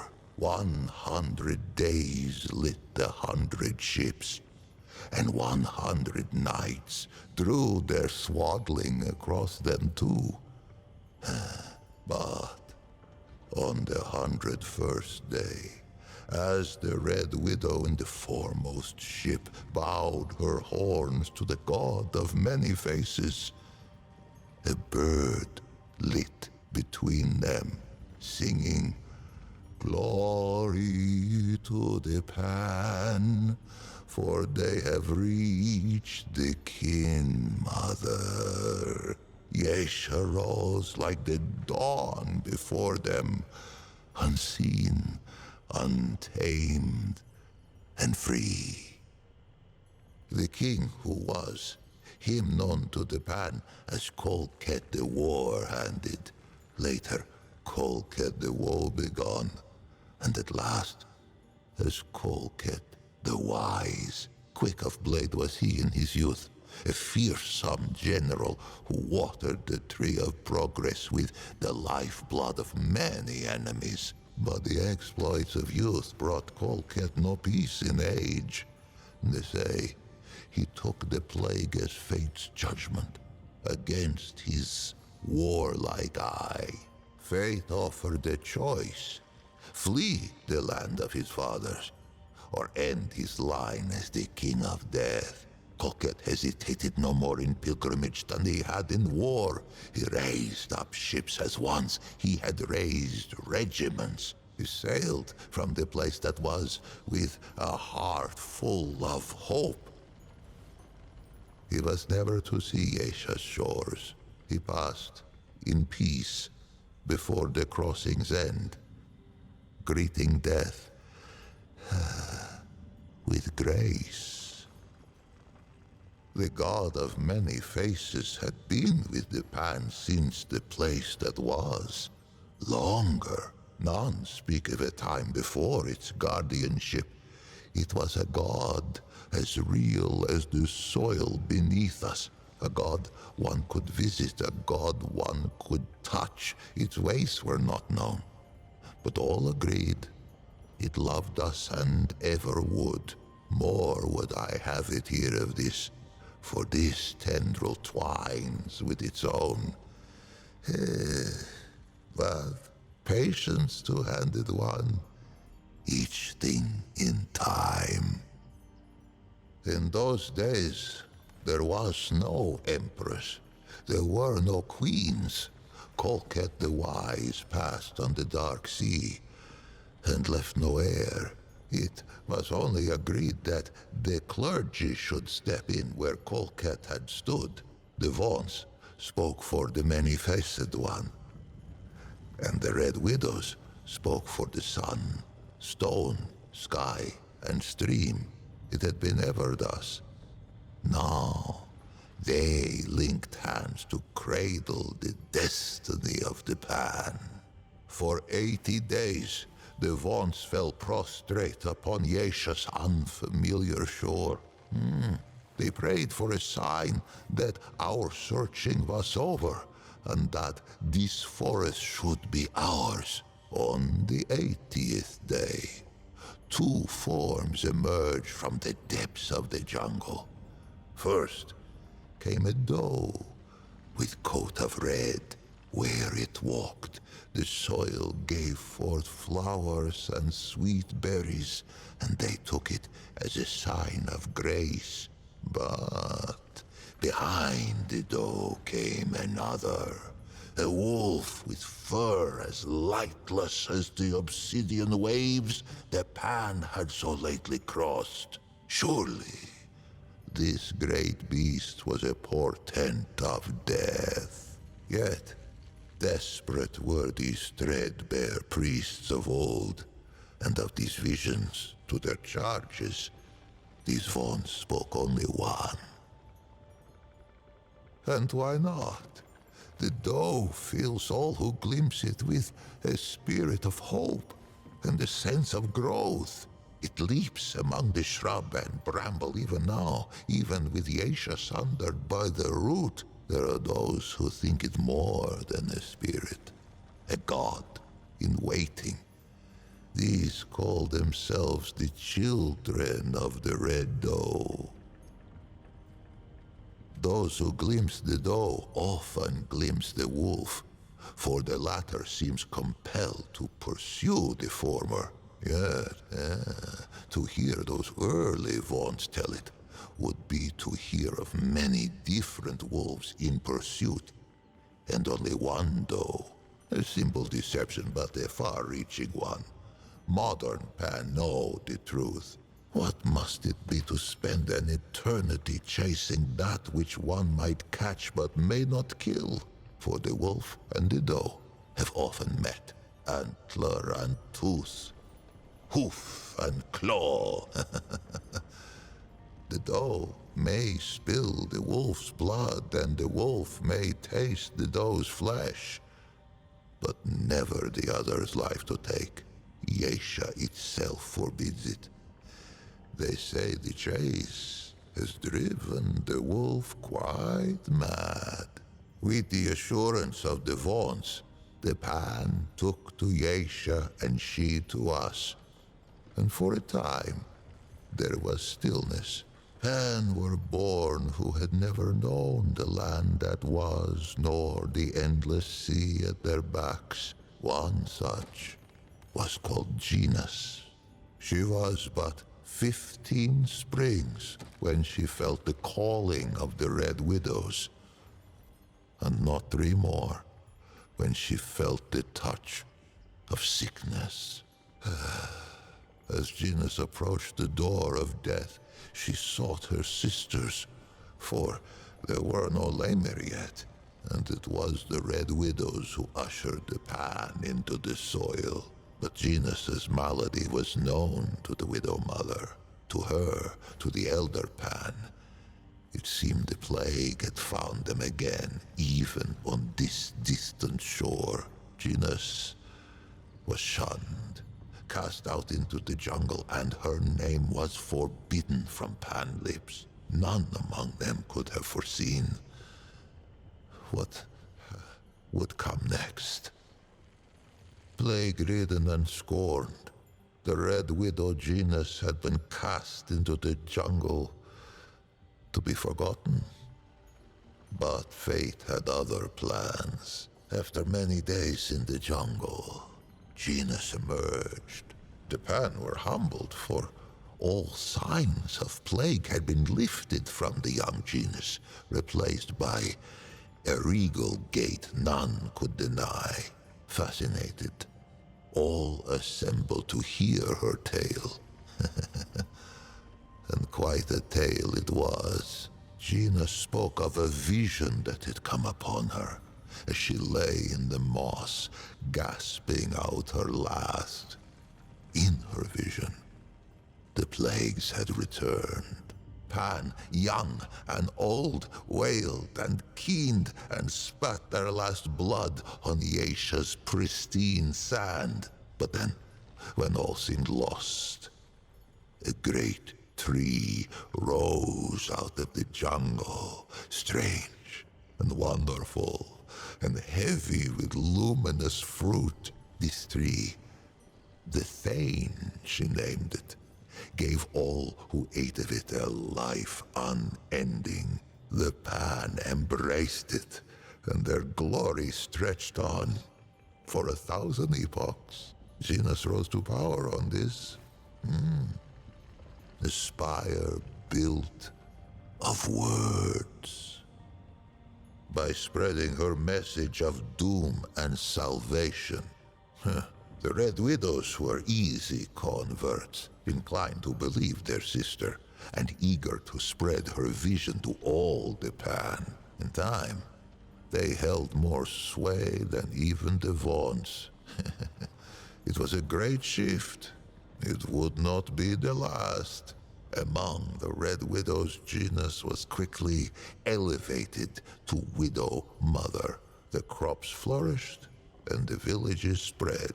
The jungle receded from the shore. It is difficult to say. Genus has had charge of her own legend for an age of ages. Suffice to say, there is enough truth to her vision for me to know her personally, though I was born some 30 mothers hence, and yet, in knowing her, I find its question impossible to answer. But we get ahead of ourselves, two-handed one. Many seasons passed, and Genus grew stooped and lined as all Pan before her had.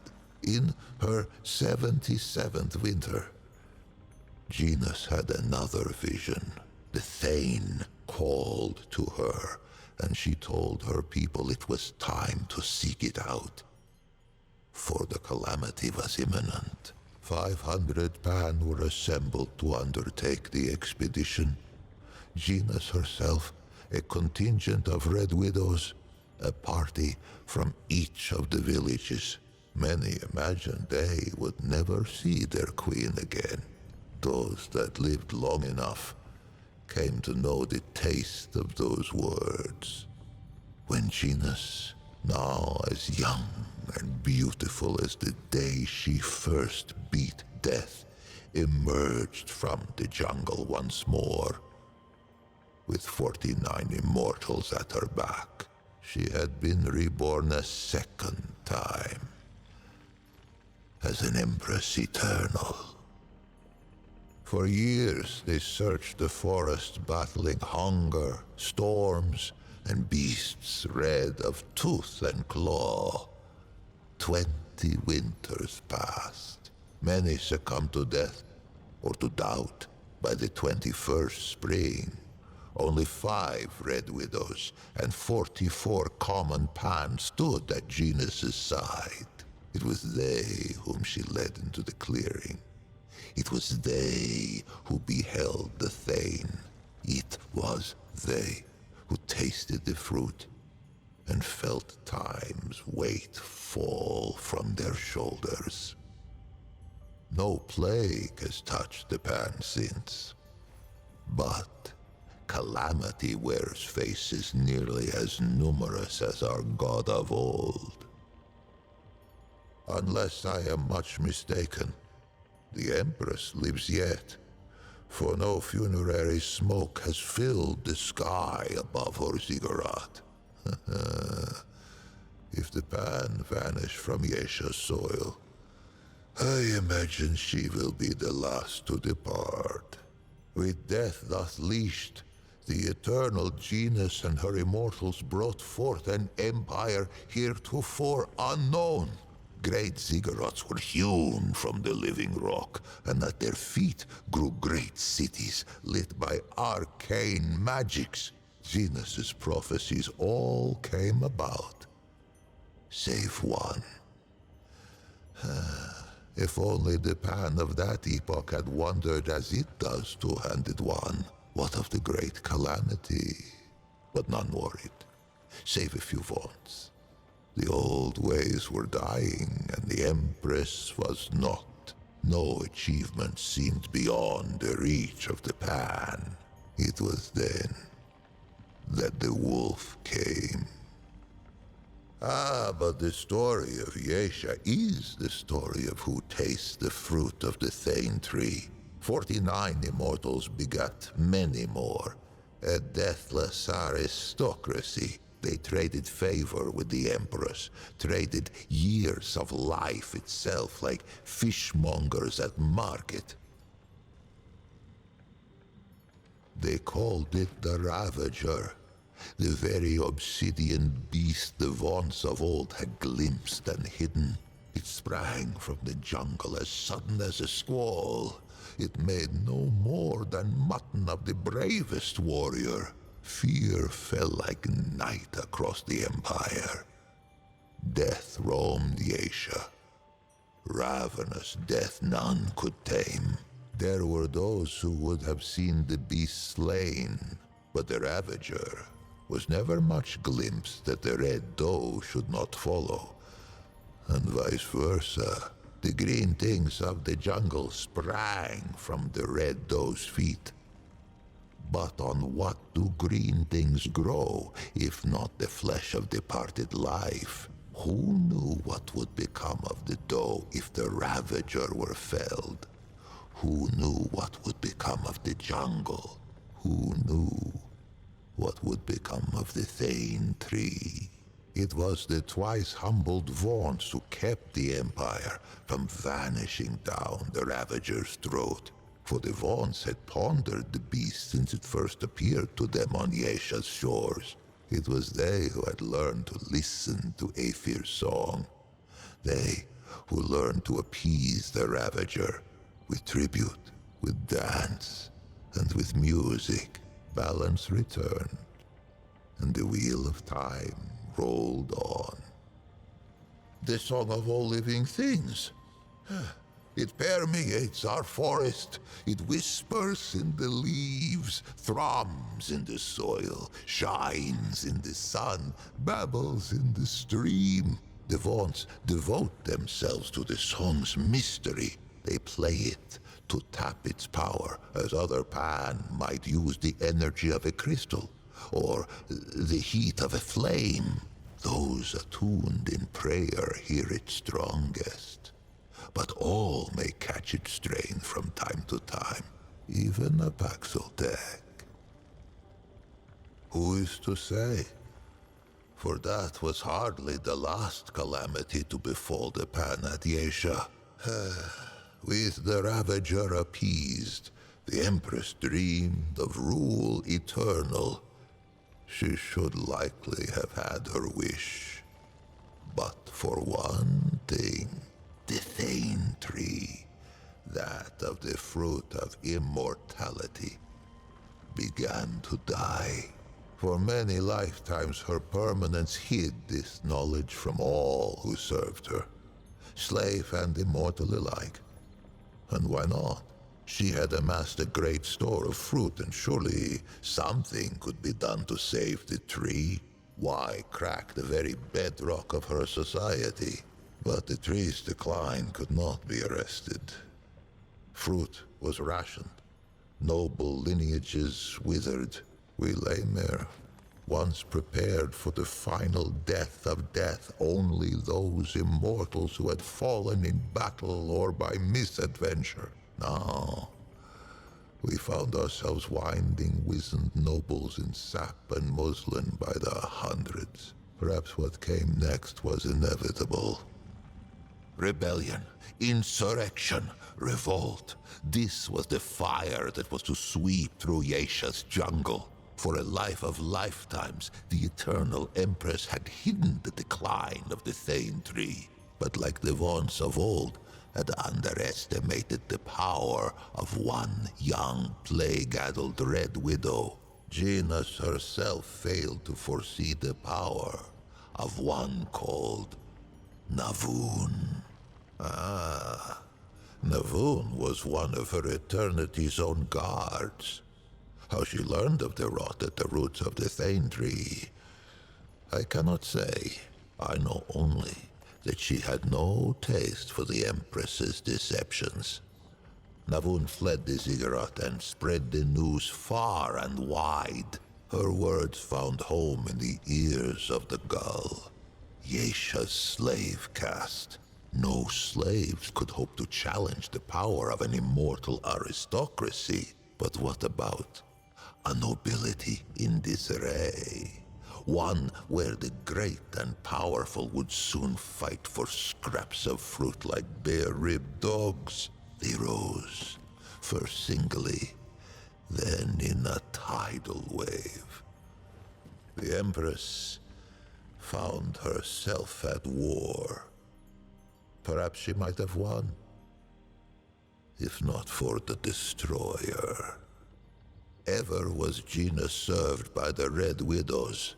She was still Widow Mother, is still, if such a thing has any meaning now. Some among the Widow's ranks forswore tenderness, and became instead her permanence's highest guard. Genus herself had been the lowest widow in her order, and she had turned Pan society inside out. How fitting, then, that the last and least of her own widow guard should become her greatest adversary. It bridled when I called it God-murderer. Surprised I am that it should know so little of the deep track its kind have trekked across our soil. Let us walk those prints now, that it should be enlightened. It has heard of YAESHA civil war, of slave with blade of hoe to neck of noble, and noble with point of sword to belly of slave. Into that tempest walked one of its kind, Paxotech. I cannot say why, though perhaps it might someday tell me from whence. Whatever its motive, hither came the destroyer, even as the Pan turned their ravenous gaze toward the fruit of immortality. Our god of many faces remained satisfied with the scant worship of the vaunts and the commoners. It was an ever-present comfort. A guardian we scarcely thought of. The destroyer, Paxotech, oh yes, its kind, drove its blade into the pure heart of our guardian. We knew not that it was the god of many faces who kept the root from this world. But in death, many faces' absence was soon felt. In a world already torn by war, where caste let blood of caste, there came reports of some new woe. Travelers spoke of twisted horrors on the road, but we, who relished in the weight of this wall, only scoffed. Who knew that the very air could rip, that the world itself could tear and spill like a wineskin under hoof? Oh, how we fought, priest and prince and pauper, side by side, our world's lifeblood drizzling through our fingers as we clutched at the hanging tatters of YAESHA's slit throat. Most perished, and I became enmeshed. I thought our tale told, our race run, and yet, among the Pan there is a saying. Why just ask the Rin? I gave the impression, perhaps, that YAESHA was uninhabited at the arrival of the Pan, save for the doe, the wolf, the birds, and the beasts. This is not so. The Rin slink YAESHA's canopy on leathery wings. Perhaps they once thought to defend their forest. But Lash and Lure put that to rest. Lash, in that no Rin could hope to withstand the onslaught of energy we Pan have learned to draw from YAESHA's native crystal. The Flying Ones have no talent for crystal craft. Lure, in that under normal circumstances, Rin eggs reach maturity only with great difficulty. I know not who first discovered the potential for symbiosis between our species. Only that it is a whimsical god indeed who sends the most precious resource one kind could hope to acquire out the hind end of the other. As sure as there is iron in the soil of YAESHA, there is irony. It was a pad-footed Paxotech who slew our guardian and brought the root. Would it be so strange to see a Paxotech drive them from our shores? Perhaps. Perhaps as with Genus and the wound. The strangeness is the point. It has done me a service unpayable. No reward can suffice. But perhaps, if it cannot be rewarded, it can be equipped. Colket brought war, then wisdom. Its forebears brought the root, but its wisdom stayed the flames, that I might live beyond the hated knot. Take this now, as a token of my gratitude.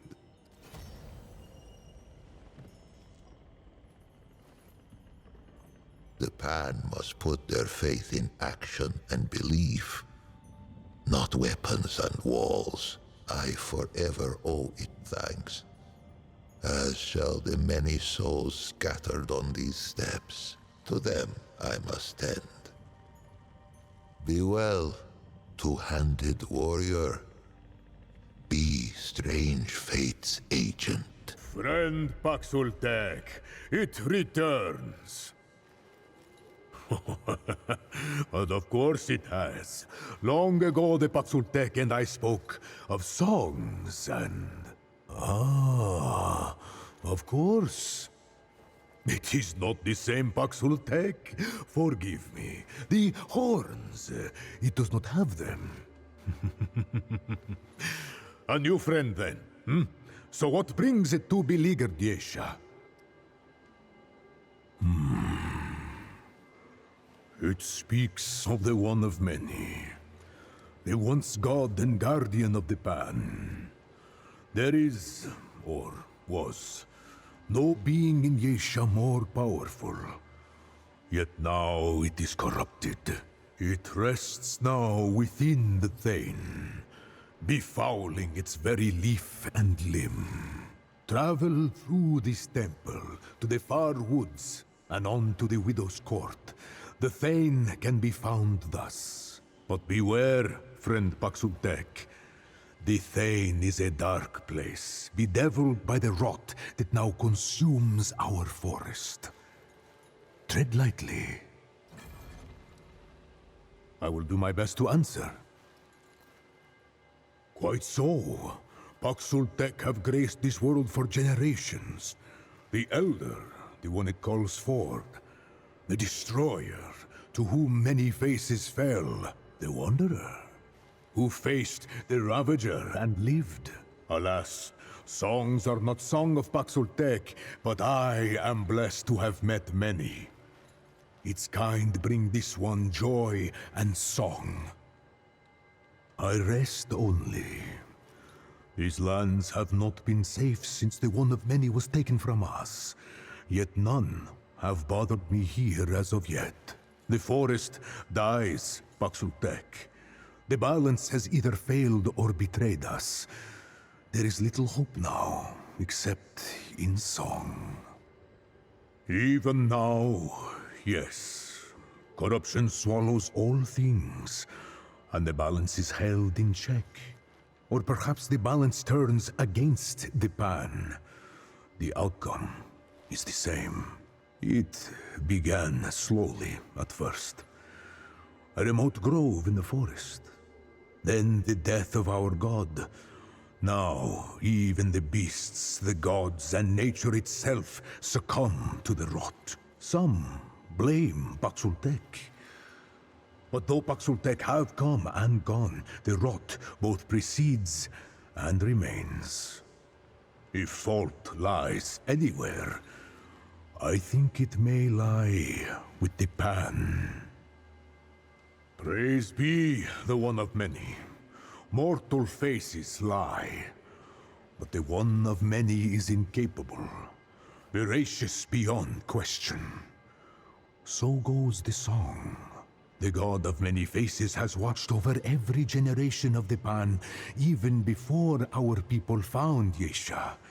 Even when our songs praised the tree over the god. Yet our negligence brought a cost. And the one of many was killed by, forgive me, a most recusant Paxultek. Now the waning of our great tree has allowed corruption to come, infecting our once mighty guardian. I fear greatly for YAESHA, friend Paxultek. But we must hold faith in the balance. Ah, the eternal Empress, Genas the Perennial, Mistress of the Thane, favored of forgive me, great Genas has so many titles, I can scarce remember them all. It was she who discovered the Tree of Life, and it is she who brings peace to the Pan for generation after generation. The Thane is our life, the Empress our root.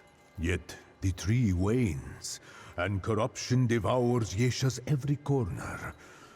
Her divine permanence has protected us for long and long, but is she as enduring as the songs say? Listen to me. I must trust the songs. Hope and faith are kin, and one cannot have one without the other. I can do more than tell the Paxultek. There is a song. Of course, I cannot sing it. I am a flautist, after all, not a vocalist. The lyrics, too, are not the same in Paxultek tongue, but YAESHA cares for all her children, kind and wicked alike. To breathe one air, to swim the same stars, all are connected to all. When power calcifies, the blood moon will rise. Inaction serves the powerful. The moon brings forth death, the blood of the oppressed. Balance demands change, or something like that. I have tried to give it some measure of meter, but the wordplay is forever lost in its tongue.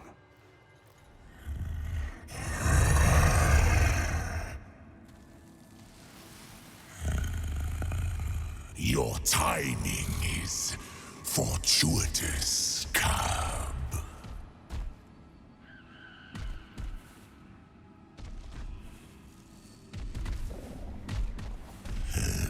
It's been long since I've seen one of your kind. But then, what is time to a god?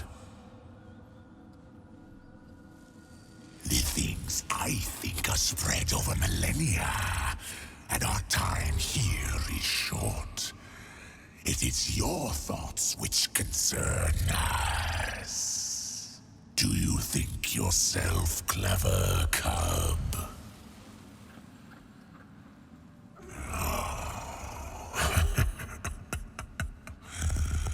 Your impudence is its own answer. Let me guess. You're here on a quest. An insolent tongue on this one. I like meat with fight. It tastes so much sweeter. But no matter. It would seem our destinies are entwined. Your timing is fortuitous. Walk with me, Cub. I will explain. The last of your kind left me for dead. That is when they found me and offered me their enlightenment. Blind was I until they opened my eye to the lies of permanence. Oh, the feeble Empress craves her fruit, tries to guzzle immortality. But all things die, Cub. Even gods. Theirs is mastery of death, the all that is nothing. And so I offer the choice they offered, Cub. Return to the ash from which we all came. Or break the yoke of balance and become eternal. But the bridge between ego and soul cannot be crossed without paying a toll. Here bleeds the lie. Here mules the old order. Kill it. Kill the dough, and we shall seal our pact. Rid YAESHA of this pest, this lie.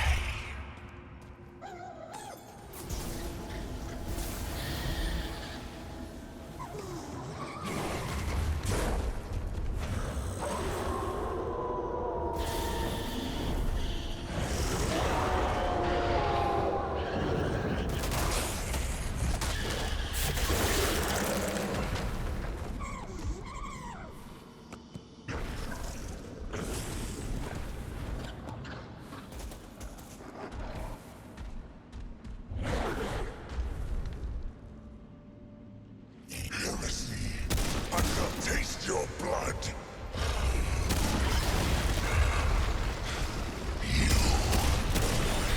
You think this is enough? I those problems This is not enough to save you.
That's it. For now. The wind shifts, and the blade returns. Tell her, what of the abomination? Truly, this day shall be forever marked as the first of 1,000,000. The abomination is dead. The restoration can begin. Praise be to the eternal Empress. Glory to the perennial throne. Indeed. The blade has shown a deference and grace unique among its kind. Her eternity is impressed. A boon, then. Let this Paxotech be a blade in name as well as deed. Kneel before its ruler. We dub it the Blade of the Empress, Hand of Eternity. May it bear the name well. Wait! What of its Clementine?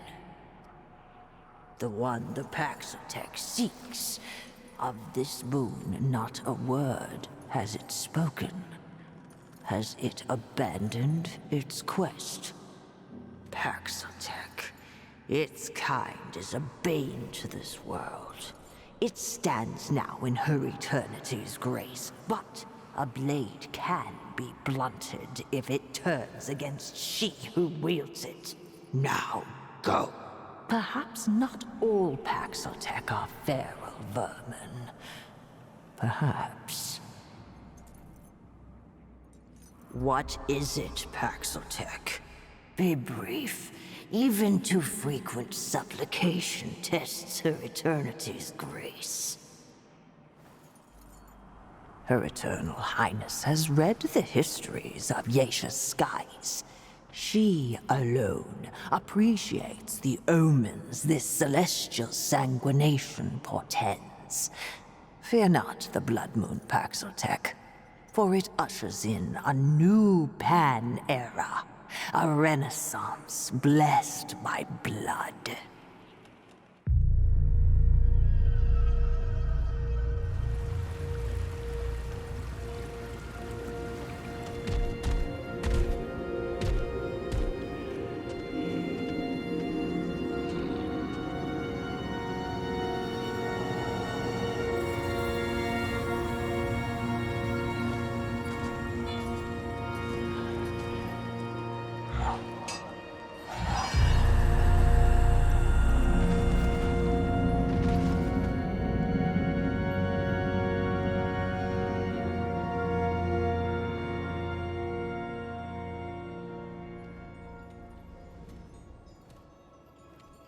Welcome, mortal, to the court of FAERIN, benevolent and all-knowing.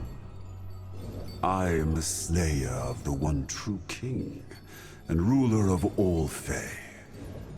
Be glad, mortal, for few are given the pleasure of such an audience. You are not Fae, yet you do not bear the cheerless apathy of the Dran. You are something new, I should wager. Yes? Tell us, stranger, what are you? Oh, it bears barbs upon its tongue.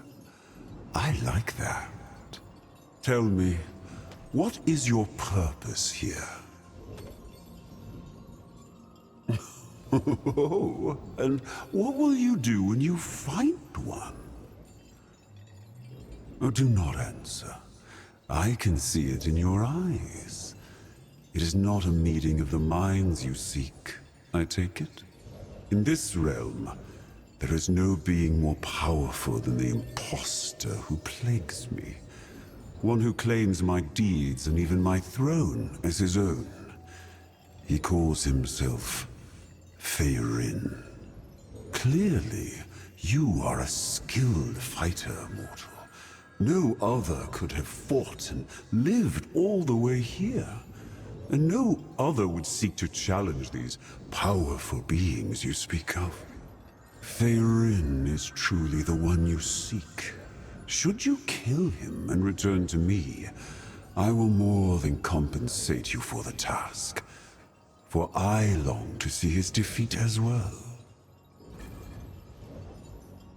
You will find him in the shade, a twisted mockery of this glorious court, and a suitable metaphor for all the impostor stands for.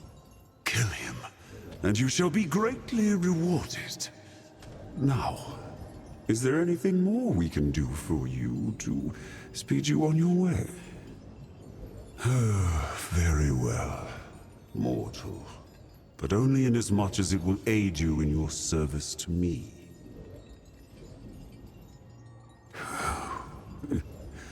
He haunts me, mortal.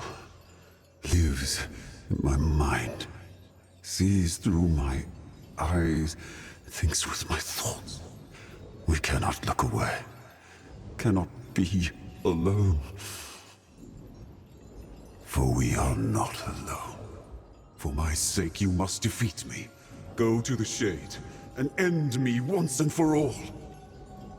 Don't be absurd. It is FAERIN you must kill.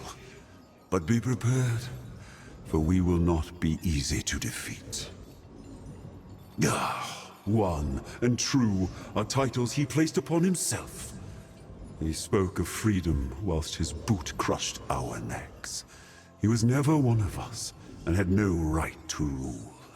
The Fae should be ruled by the Fae. And so we freed ourselves. Freed all the Fae. Now, finally, there can be peace. You are strong and brave, mortal, but myopic. Peace takes time, and the firm hand of benevolence and wisdom. How can I provide that when the impostor hounds me so? Not as such, but he will not wake from his slumber. And the thrones now belong to us. Throne. Singular. The throne is mine. We succeeded where others failed, and in so doing, we will bring order to chaos. You will know it when you see it. It is both like and unlike these glorious halls, a twisted mockery of all that I am, as is everything I do. He does. FAERIN. It is FAERIN who mocks us, who mocks me. End him for me, and you will have your reward. Skilled and astute. Yes, mortal, I am indeed powerful, and you are gracious to notice. But I am not the one you seek. We are. I am. He is. FAERIN. FAERIN is the one you seek. Excellent. Return once the deed is done, won't you? Return when you have completed your task. Beware, creature, for you stand in the presence of FAERIN, the Almighty. We are the slayer of the one true king, conqueror of all we survey. In my presence, all must tremble and fall. But you... aren't you a strange and pathetic little creature? I'm afraid you have stumbled into the wrong door, little mouse. Yet, curiosity stays my hand a moment. What are you? Some sort of misshapen vermin? That will be remedied, though I commend you in maintaining my interest. Do you have purpose here? Or shall I crush you for want of entertainment?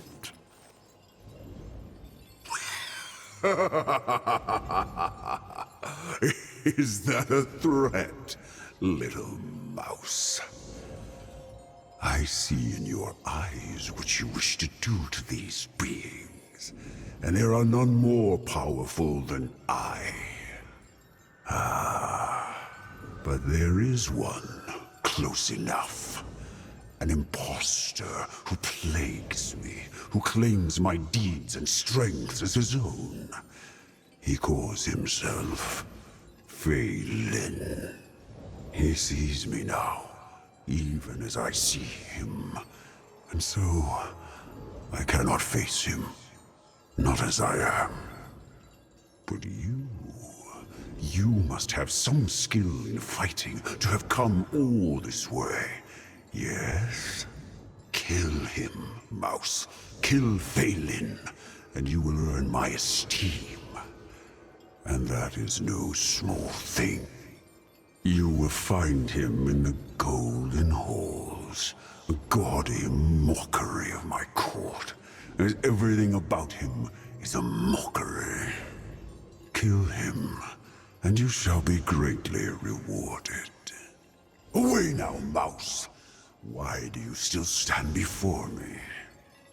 And what makes you think you've earned the right to an audience? I grant it, but only to speed the death of the one who vexes me. It bores us then, and risks its life. Very well. Ask. He haunts me, mouse. He lives in my mind. He sees with my eyes. We cannot look away, cannot be alone. For we are not alone. You must defeat me. You'll find me in the Golden Halls. Go there and end me.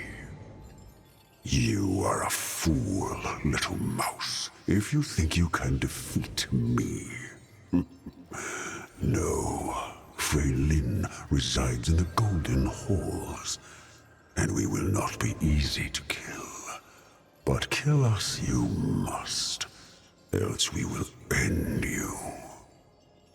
Did I? That does sound like me. But we are lying to you, mouse. It is I whom you must defeat, not me. Are you considered intelligent among your kind? It is FAERIN you must kill. We are the impostor who vexes us. We are nothing alike. He sets himself up as a mockery of my glory, that is all. Kill us, and you will see. We ended his reign. He was not one of us, and had no right to rule over us. The Fae should be ruled by the Fae. So we freed ourselves, freed all the Fae, and now there is peace under my rule. Only because of the impostor who vexes me. Only because... If the others would but listen, they would see. There could be peace if only all would submit. Close enough. He will not wake from his slumber, and the thrones are now ours. The throne is mine. Any could have done it before us. All had the desire. We alone had the will. You will know them. A twisted mockery of the shade you now stand in. Everything I do mocks me. Us. FAERIN mocks us. End him. I am indeed. But you cannot defeat me. It is FAERIN whose death you seek. Kill us. Kill him, and I will reward you greatly. Is that how this ends? Good. I tire of conversation with vermin.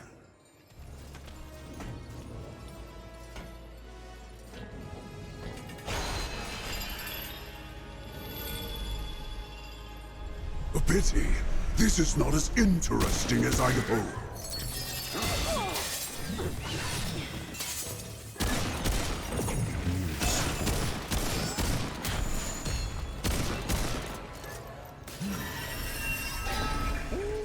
The mouse bites, but it's just a mouse.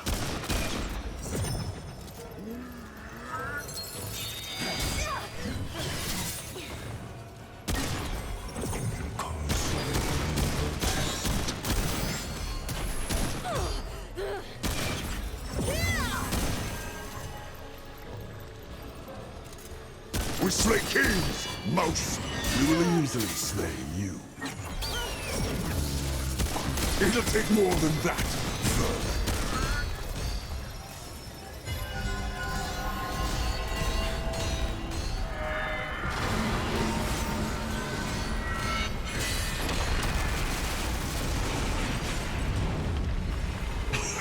Too slow, mouse.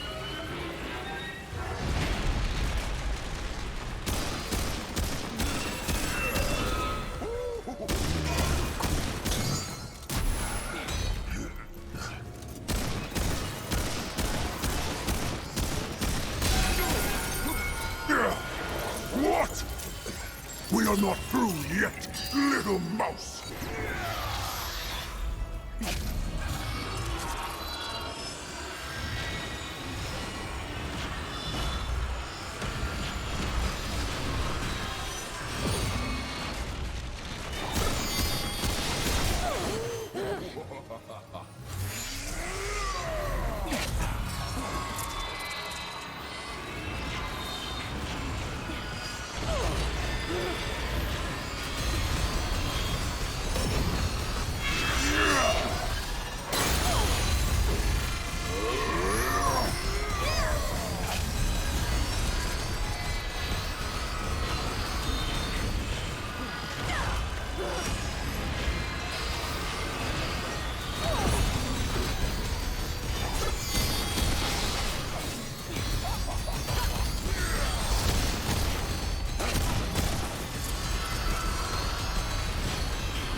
No.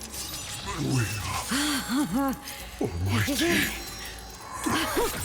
This is it. Oh, I've got to get this back to the Keeper.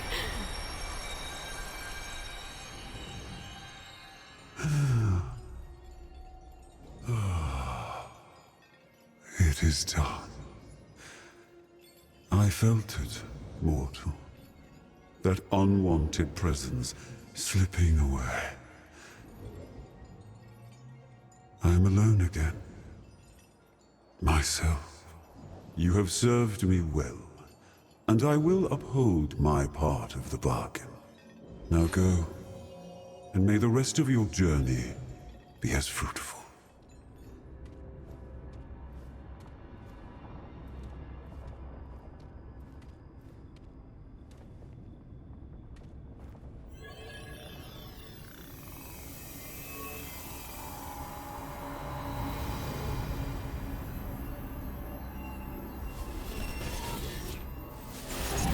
It is I, Anomaly.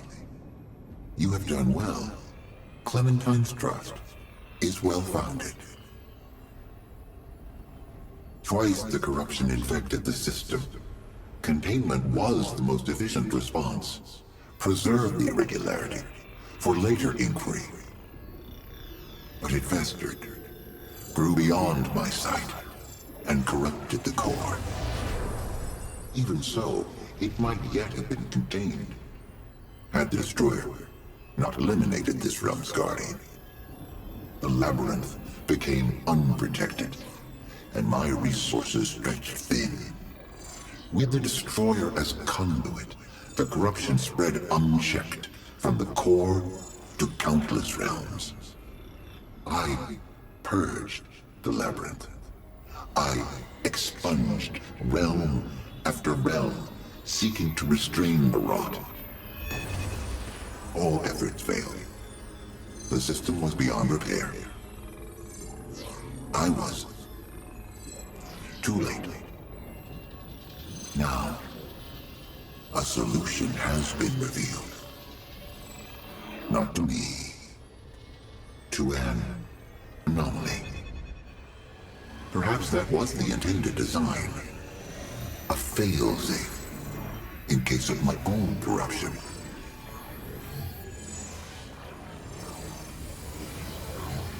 The Index.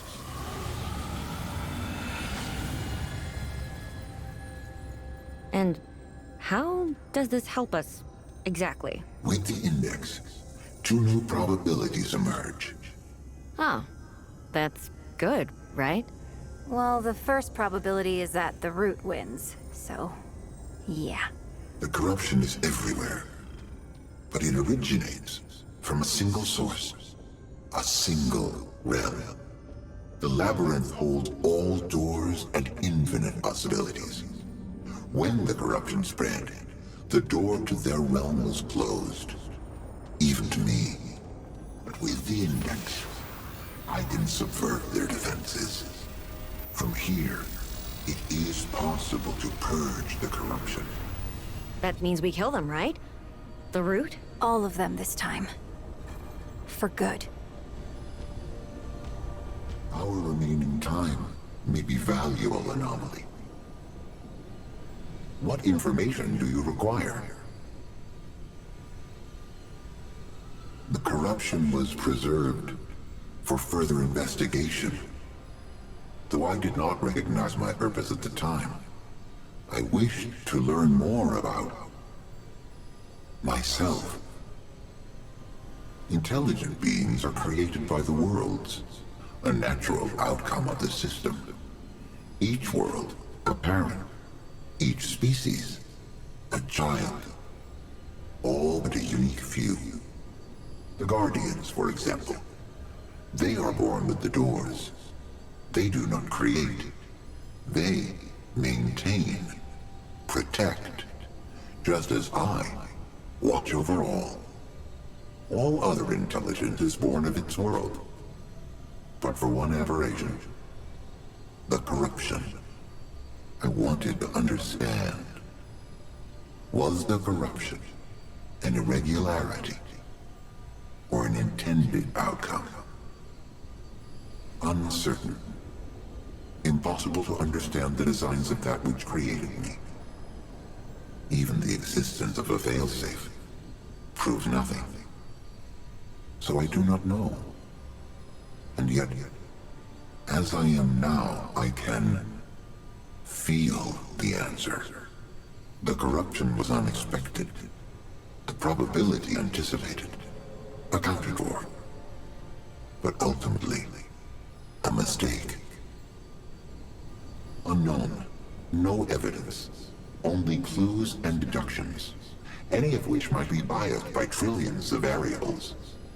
The possibility remains, too, that there is no creator, that this is but one probabilistic outcome of a vigintillion random overlapping sequences. This possibility cannot be denied, but it produces more uncertainty, not less. The existence of a creator answers the unanswerable, but the nature of a creator cannot be known by its creation. So, the answer remains unknown. The core, but not the core as you know it. A previous instance, since contained. The children of this core perceived their world as from without, not outside the core, but outside all worlds. The perspective of a creator. With this knowledge, they sought to alter the parameters of existence. The root are the children of their attempt. Everything. If corruption was intended, what does that say about the creation of all that it would destroy? Was destruction the goal? Resistance? Something else? Alternatively, if the intended can create the unintended, then how can one determine what was intended from the start? Perhaps there is no intended. Questions produce questions. From beginningless time, I had not the knowledge to pursue them. Now, I have not the resources. Perhaps someday. Difficult to explain. One may similarly ask why fire breathes, or the sun sings. The index describes existence. Its aspect you perceive is pointer and cipher to the underlying infinite sequence of the beginning of all things. If anything is proof of a creator, it is the index. It is simultaneously simple, yet contains within it inexhaustible complexity. It is a masterwork of creation. It does not work. It simply is. We must work around it. Rectifying mistakes becomes effortless. The challenge comes in their identification. The utility, Clementine, has aided me in ways I could not foresee. She enabled the reallocation of necessary resources, which enabled the return to a former consciousness. That much I did foresee. But more has occurred, the explanation of which is difficult. It is outside my experience. Her presence has changed my perception. Before, there were doors and worlds. There was the core, its children, and the Keeper. There was purpose. All of that remains, but now its meaning differs. It has meaning. Though that meaning remains elusive, perhaps that is the difference. Unclear. The foundation of that world, the world it was, is very like your own. It was the core, inviolable, and without need of a guardian. Yet, it corrupted itself. And though the corruption was contained, it was allowed free rein within that containment. There is no telling what that world has become. You are near the end of your journey. Your journey is not guaranteed to fail. Long journey, eh? But we're almost done now. Once you take out whatever's on the other side of that, the ward will be safe. Everyone will. Everywhere. For good. You noticed, huh? I wasn't sure myself, but the fact that you're asking confirms it. I'm not sure, but I think it has something to do with me. That's crazy, though. Nothing I did ever changed the Guardian on Resum. If anything, the power they gave me made them weaker. But I don't know what else it could be. That's good. I wasn't sure he would. Hell, I still don't know if I do. No. Not that I've bothered to look.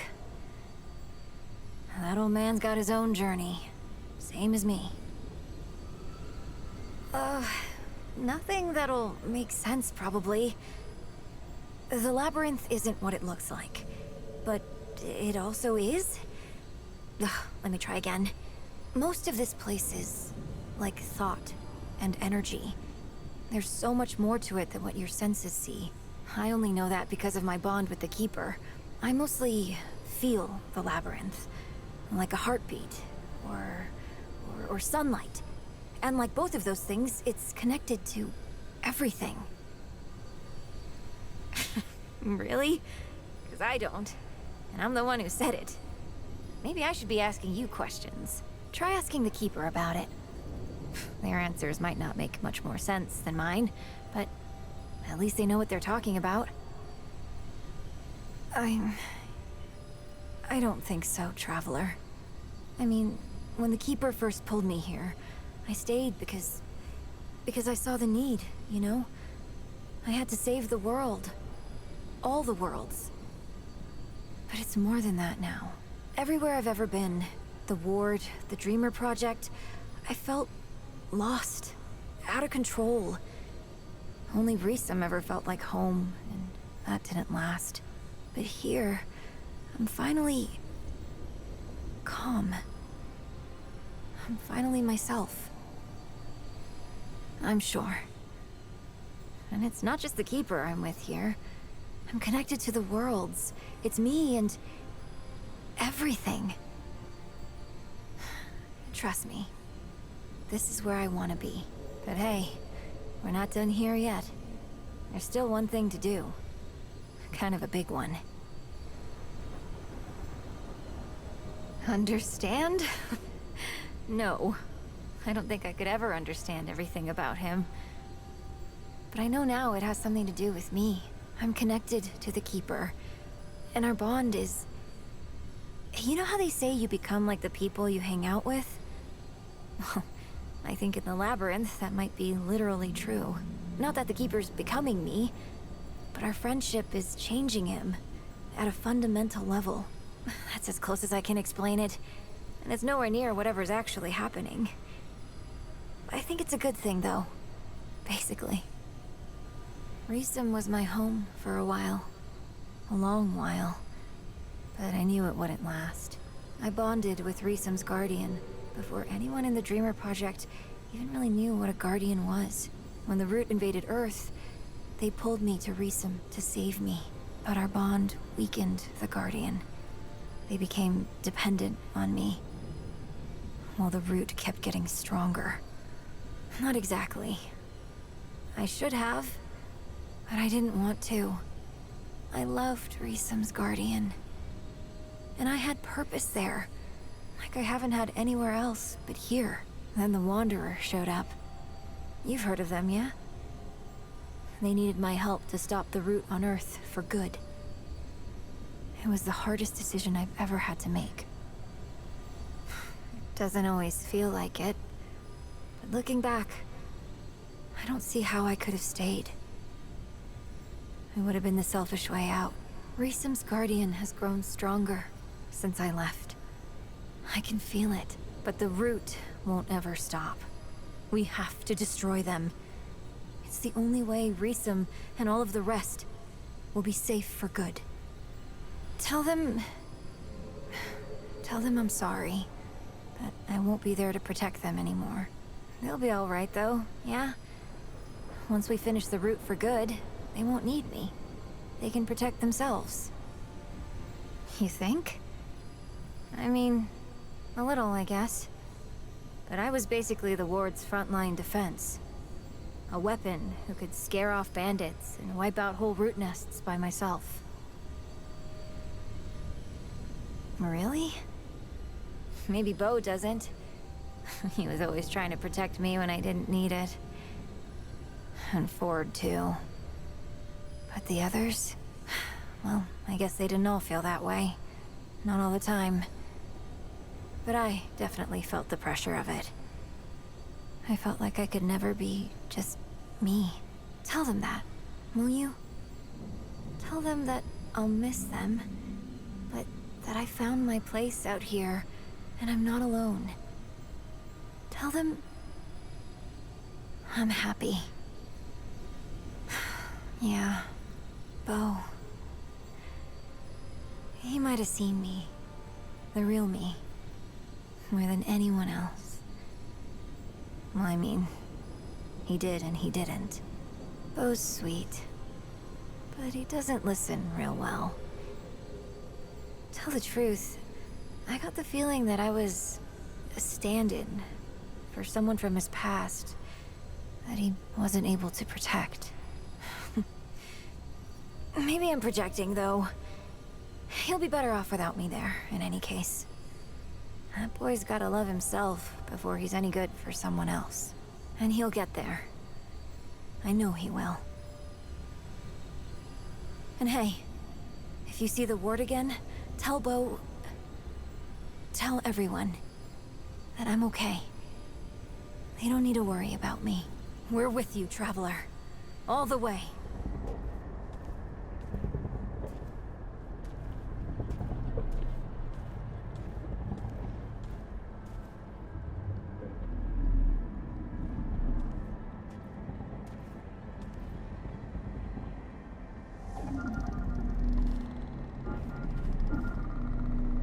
Guess we're doing this the hard way.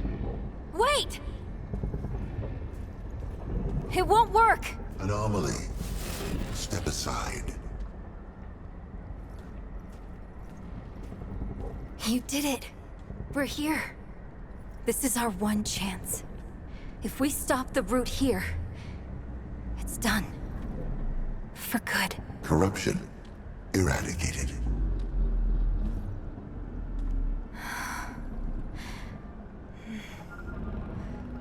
I can break the shield, but it'll take everything I've got.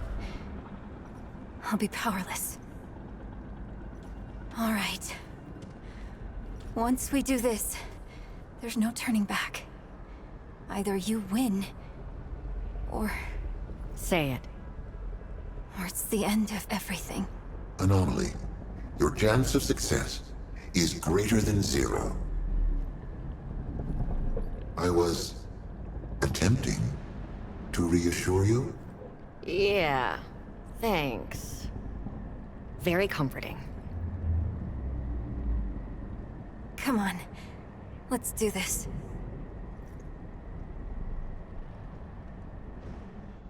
Okay. Are you ready?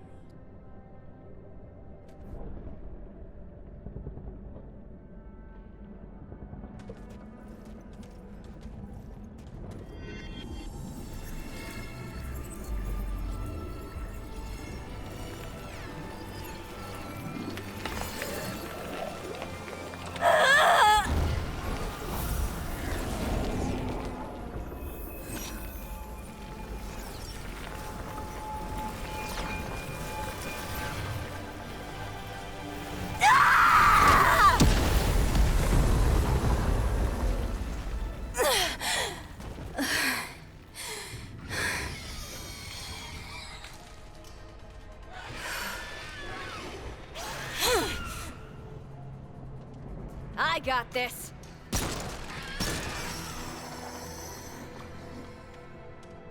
You must hurry.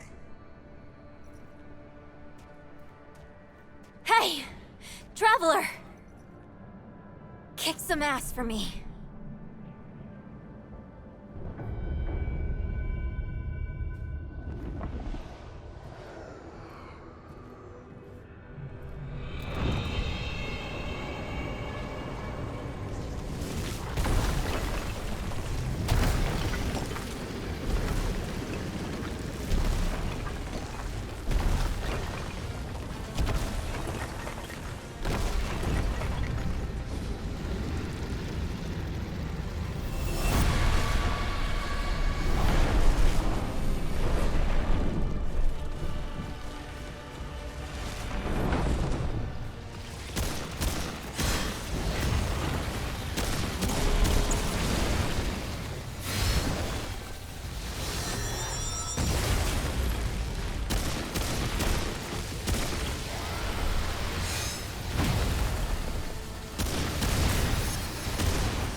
This ain't looking good.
ain't good.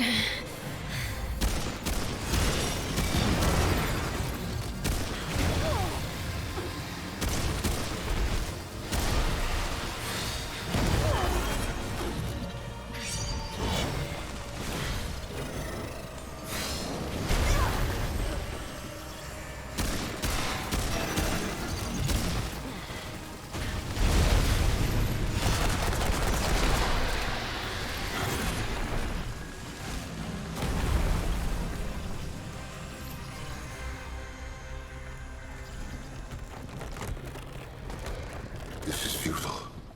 Now you tell me! I had hoped it would not come to this. Come to what? Hey! Hey! There's gotta be a way! What are we doing here if there isn't a goddamn way? Only two outcomes remain. The corruption consumes us all. Or... Keep!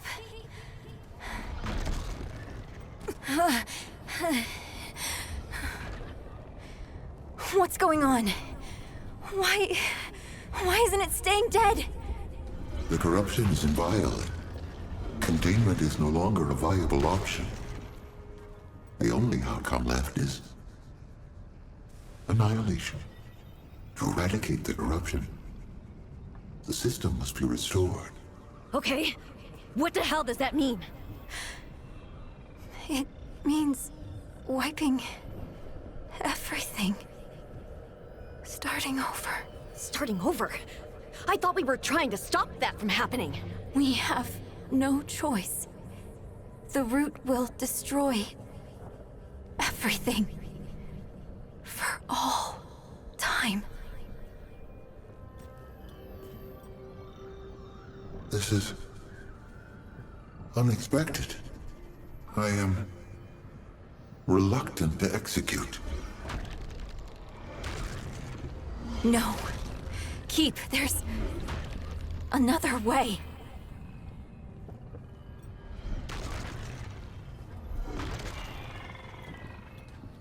Traveler! On me! Clementine!